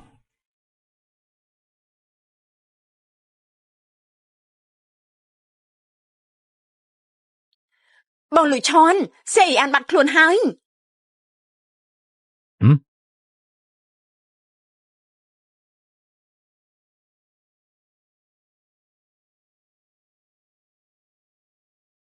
យ៉ាងម៉េចតាកែស៊ើបដឹងហើយណាស៊ើបដឹងហើយពេលម្សិលមិញនាងអ៊ីអានបាត់ខ្លួនពីនាទីពេលទៅមនុស្សគ្រួសារសៀគេនាំគ្នាមករកពេញហ្នឹងក៏មិនឃើញនាងដែរទៅរកភ្លាមទៅរកអស់ពីក្រុងនេះទៅត្រូវតែរកនាងឲ្យឃើញបានឈប់សិននេះគឺនៅមន្ទីរពេទ្យគ្រួសារសុងខាងសុងយិនឈីងនោះគឺមិនអាចដោះលែងនាងបានទេមិនថាចំណាយអីទេត្រូវតែរកអ៊ីអានឲ្យឃើញទោះជាសាកសពក៏ដោយ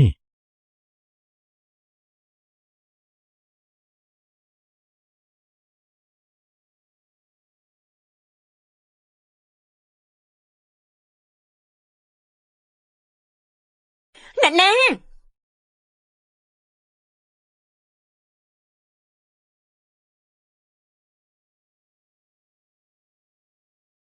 អញ្ចឹងចាំយើងឲ្យនាងមើលឲ្យច្បាស់ថាយើងជាអ្នកណាសេជីអ៊ីសិនជានីងវាងាប់បាត់ទៅហើយនាងឯងមិនអាចសិនជានីងទេនាងថោកទាមយើងណាសម្រាប់ឯងនាងមើលឲ្យច្បាស់ទៅអ្នកដាក់ថ្នាំនាងនោះធ្វើឲ្យនាងរលូតកូនគឺជាលោកជីឈុនមិនមែនយើងទេមិនអាចទេជីឈុនគេស្រឡាញ់យើងជាងគេមិននឹងឯងមកធ្វើបាបយើងនោះយើងសួរឯងនាងចង់តែជន់ក្បាលអ្នកដែលធ្វើបាបនាងគ្រប់គ្នាឬអត់យើងអាចឲ្យឱកាសនាង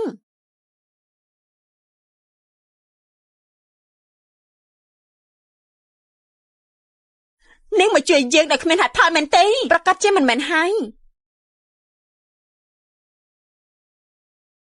គឺយើងចង់មកសហការជាមួយនាងសហការយើងមានលក្ខខណ្ឌមួយ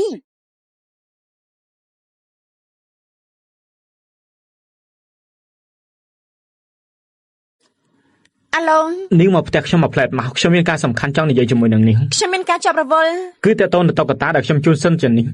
នឹងមិនចង់ឃើញទេម៉ាត់ទេខ្ញុំនឹងទៅពេលនេះភ្លាម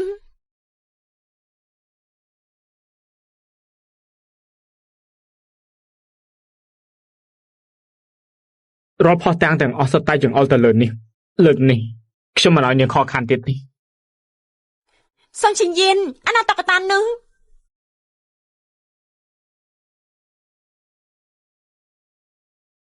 នេះមិនមែនជាតុក្កតាដែលគេជូនសង្ឃចេញនោះទេ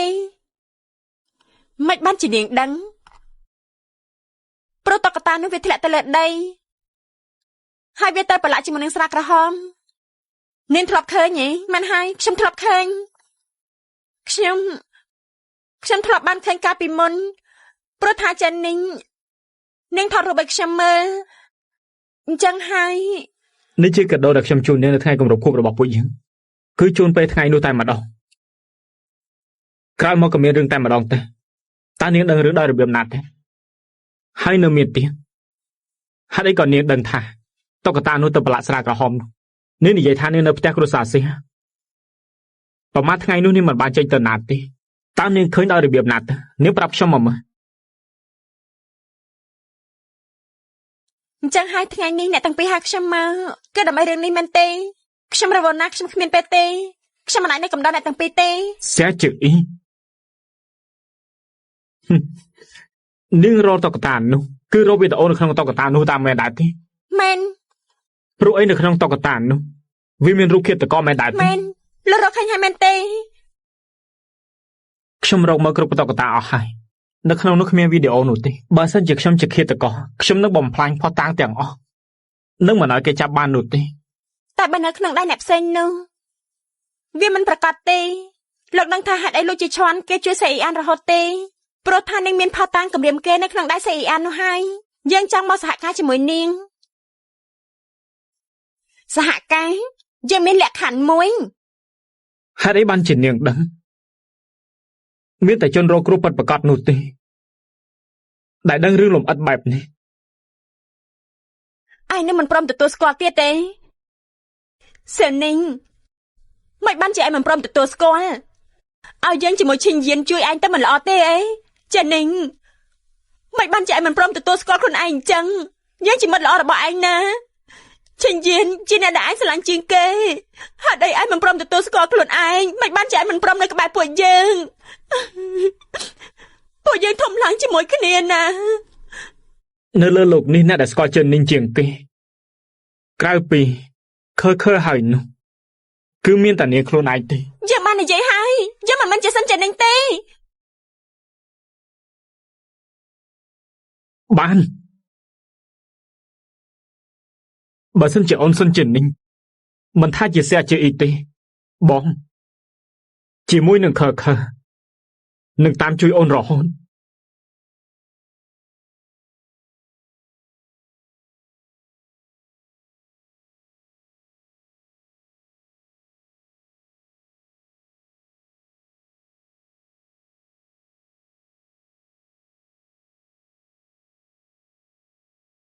មិនថាអូនជាស្អាជានីង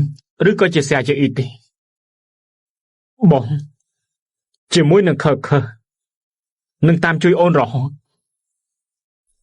សំទោសមិនមែនអូនមិនយល់ទេប៉ុន្តែអ្វីដែលសំខាន់នៅពេលនេះគឺត្រូវបញ្ជូនវាទៅឋាននរក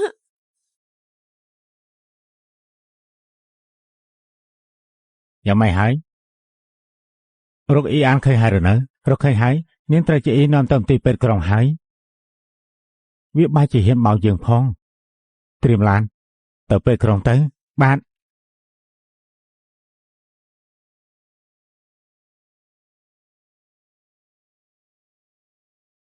បងជិះឈន់មិនក៏បងមកអញ្ចឹងបងមិនមែនម្នាក់គេចូលពេទ្យបងក៏មករកគេទៅមិនបានជានាងចេញពីបន្ទប់អ្នកជំងឺអញ្ចឹងខ្ញុំក៏ចៃដន្យខ្ញុំមានមិត្តម្នាក់គេក៏ចូលពេទ្យដែរមិត្តអីទៅខ្ញុំស្គាល់ដែរទេបងជិះឈន់មិត្តខ្ញុំគេកេងលក់ទៅហើយបើនាងកេងហើយអញ្ចឹងបងមិនទៅរំខានទេបងជិះឈន់បងទៅរវល់ចាស់ឈប់សិននាងមិនតន់ឆ្លើយនឹងសំណួរខ្ញុំទេមិត្តនាងនោះតើខ្ញុំស្គាល់ដែរទេនាងនៅមិនតន់ឆ្លើយសំណួរខ្ញុំទេមិត្តម្នាក់នោះតើខ្ញុំស្គាល់ទេគេគឺជាមិត្តធម្មតាម្នាក់ទេបងប្រកាសជាមិនស្គាល់ទេមិនបានជាខ្ញុំមើលពីចម្ងាយដូចជាប្រហែលនោះមិននឹងអាចទេណាស់ចុះបងប្រហែលជាច្រឡំហើយបែបនេះចុះនាងរួយរលហើយឆាប់ទៅសម្រាប់ចុះបើមានអ្វីឲ្យជួយក៏អាចហៅខ្ញុំបានគ្រប់ពេលណា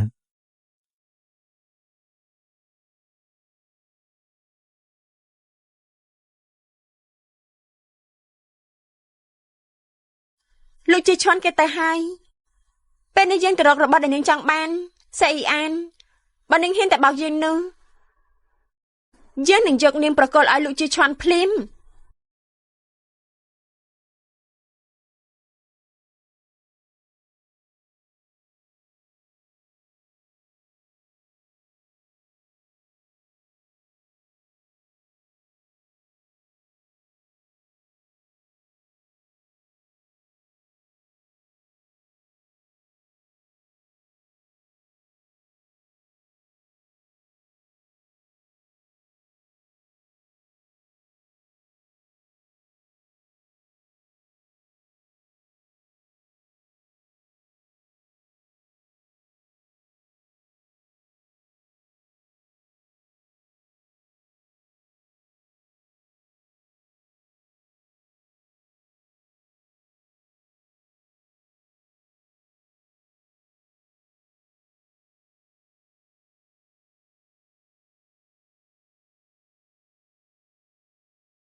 វាពិតជានៅទីនេះមែនរកអីឃើញទៅបាត់ជាអស់យ៉ាងនេះខ្ញុំក៏ចង់មើលដែរបងជាឈន់មិនបានជាបងនៅទីនេះ បងជាឈុន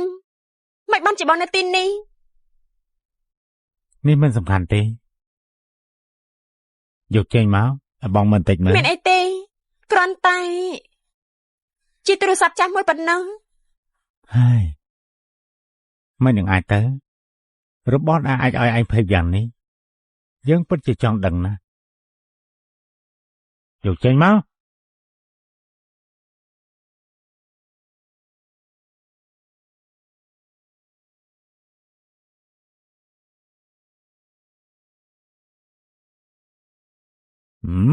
ចង់ងាប់ហ៎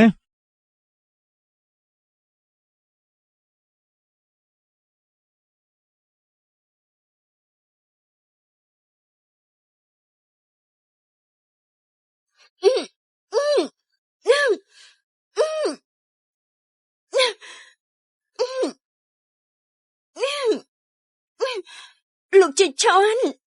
ក្នុងនេះមានផតាឯងតែសម្រាប់សិនចិននិងគ្រួសារនាងទាំងមូល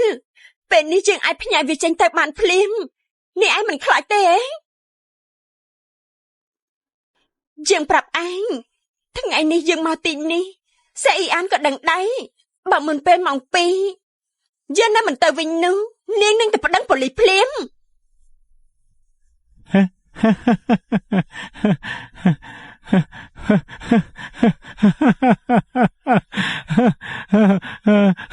អីសាច់អី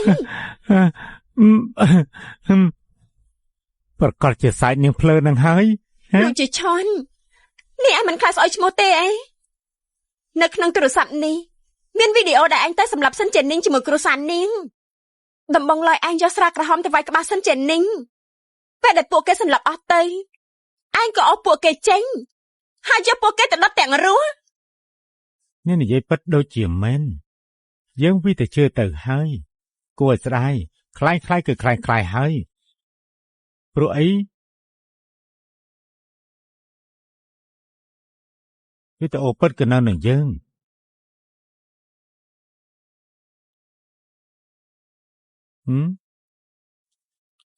ពិតជាគួរឲ្យស្ដាយណាស់មិនដឹងថាណាទេទៅសម្រាប់គ្រួសារសិនទាំងមូលវាគ្មានពាក់ព័ន្ធអីនឹងយើងទេយើងមិនដឹងសេអ៊ីអាននេះប្រាប់ស្អីដល់នាងទេតែវីដេអូនេះវាបានថតស្រឡាញ់ដែលសិនជានាងត្រូវវាយងាប់ហើយសេជាអានមករយៈនេះពិតជាមិនស្រាប់បង្គាប់ពេកហើយបែរជាហ៊ានគំរាមយើងផងចាំពេលដែលយើងសម្រាប់ឯងហើយចាំយើងទៅបដៅវាម្ដងដល់ពេលនោះគ្រួសារសិនទាំងមូលវានឹងខ្លាចទៅជារបស់យើងសេជាអ៊ីនាងទៅងាប់ទៅសេជាអ៊ីនាងទៅងាប់ទៅ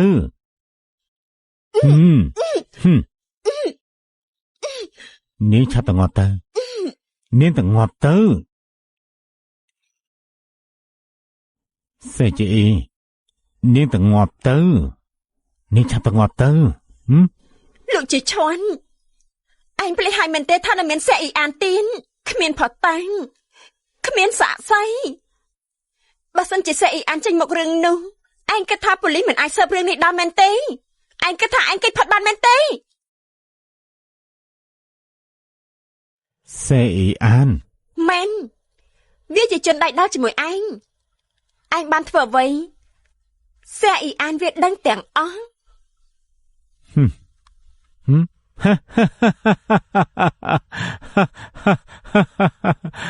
សេជាអ៊ីនាងពិតជាមិនឃើញក្តាមមកជុំមិនស្រក់ទឹកភ្នែកមែននាងគិតថាយើងមុនដឹងរឿងឯងសេអ៊ីអានវាខ្លាចទៅជាមនុស្សរុក្ខជាតិឯងរឿងអតីតទៀតមកគំរាមគេនោះវាគ្មានបានផលជាមួយយើងទេមែនទេនៅក្នុងទូរស័ព្ទនេះវាមិនមែនជាផុសតាងសម្រាប់គ្រួសារសិនមែនតែឯកសារដែលមាននៅក្នុងនេះវាគឺសំខាន់ចំពោះឯងដូចគ្នាអញ្ចឹងសហការយើងមានលក្ខខណ្ឌមួយឲ្យតែយើងអាចធ្វើបានយើងនឹងឲ្យនាងទាំងអស់សេអ៊ីអានខ្លាចជាមនុស្សរុក្ខជាតិរឿងនេះយើងជាអ្នកផ្សព្វផ្សាយនាងបានព្រមសហការជាមួយយើងហើយលោកជាឈុននាងទាយដឹងថាអ្នកដាក់ថ្នាំពុលឲ្យនាងនោះគឺជាឯងហើយពេលនេះវាស្អប់ឯងឡើងចិត្តងាប់ទៅហើយមិនអាចទេ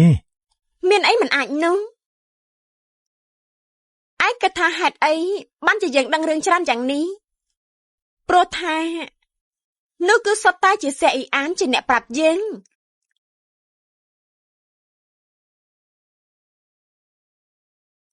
លោកជាឈុនជីវិតឯងដល់ទីបញ្ចប់ហើយលៀសហើយមិនត្រូវទេគួរតែឈប់ជួបគ្នារហូតទៅយើងថាឯងកុំធ្វើប្រេះផ្ដាស់អីយើងថាឯងគួរតែមើលជុំវិញនេះទៅអ្នកប្រុសសង្ឃគេបានរៀបចំអង្គរៈនៅទីនេះប៉ុន្មាននាក់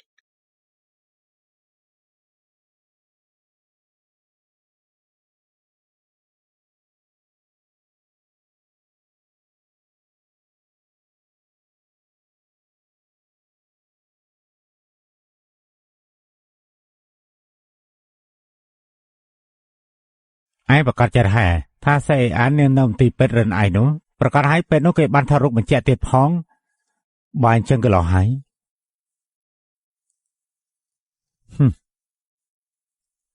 ចង់ឲ្យសេអ៊ីអានវាមកចាត់ការយើងអញ្ចឹងត្រូវឲ្យវាទៅជាមនុស្សរស់សិនទៅបាន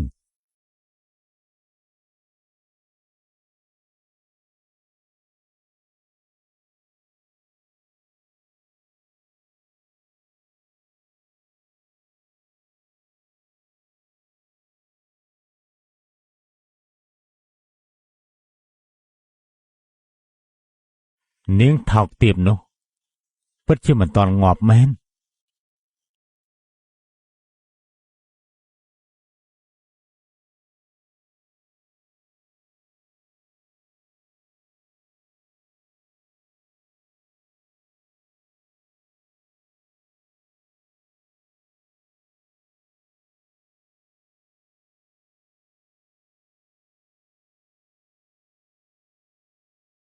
ដល់ពេលវេលាមែនតែនហើយសេអ៊ីអាន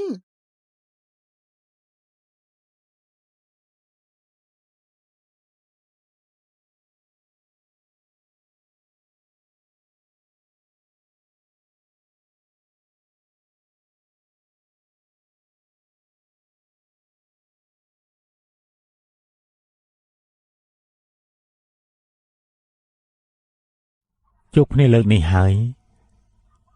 គឺជារឿងរហូតហើយ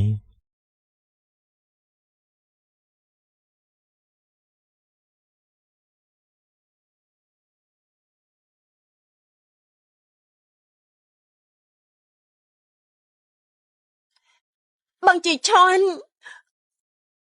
អូនបានតែសម្លាប់មនុស្សឲ្យបងធ្វើរឿងអាក្រក់ដើម្បីបងច្រើនមកនេះអូនដើម្បីបងបានតំណែងស្នងត្រកូលសិនអូនជាមួយកូនពូនលាក់ខ្លួនដូចជាកណ្ដុរអញ្ចឹងលោកជាឈុនបងដែរស្រឡាញ់អូនដែរទេណែអ៊ីអានបងស្រឡាញ់អូនបងពិតជាស្រឡាញ់អូនមែនទែនតែបងអស់ផ្លូវថយក្រោយហើយអូនក៏ចាត់ទុកថាជួយបងម្ដងទៀតទៅណាជួយបងម្ដងទៀតទៅជាលើកចុងក្រោយណា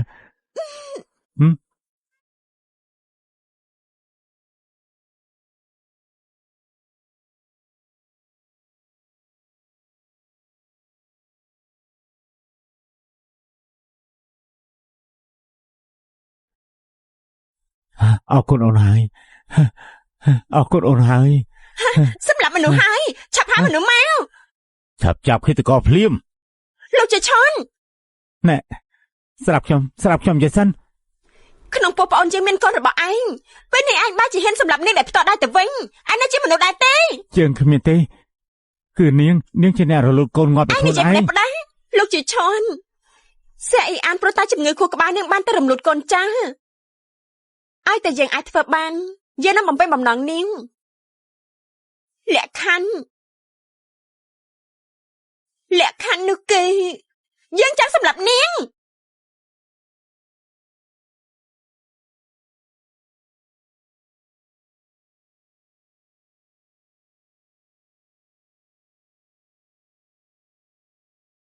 នាងមិននឹងអាចទៅរន្ធត់បានទៀតនោះ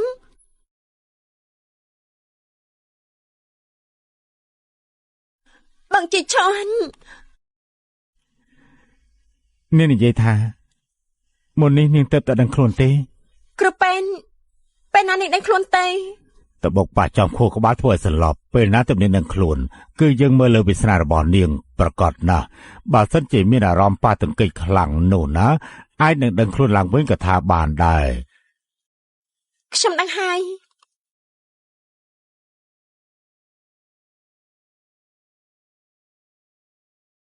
លោកជាឈន់អារម្មណ៍ដែលឯងបញ្ជូនខ្លួនឯងទៅឋាននរកមានអារម្មណ៍បែបណា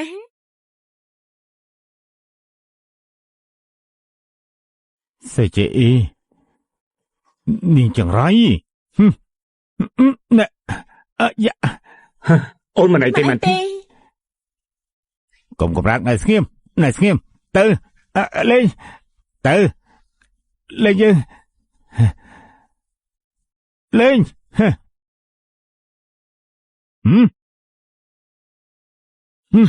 ចិនយើងលេងយើងលេងចិនយើងស្ងៀមលេងយើងលេងមិនអីស្ងៀមលេងយើងនាងថោកទៀតគឺមកពីនេះហើយយើងវាតែជោគជ័យទៅហើយនាងថោកទៀតឆាប់ទៅមិនបានជាបងល្ងងយ៉ាងនេះគ្រប់យ៉ាងត្រូវបានបញ្ចប់ហើយធ្វើអូនលំបាកហើយ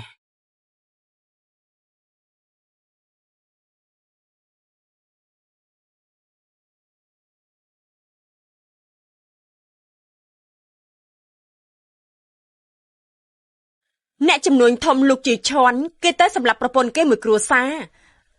ហើយដើម្បីបិទបាំងទោសគេទៅសម្រាប់អ្នករួមដៃជាមួយគេបំបិតមាត់ចោលទៀនពេលនេះខាងតុលាការបានកាត់ទោសឲ្យគេស្លាប់ហើយលឹកនេះគឺពិតជាចាប់មែនតើហើយនៅមិនទាន់នោះទេ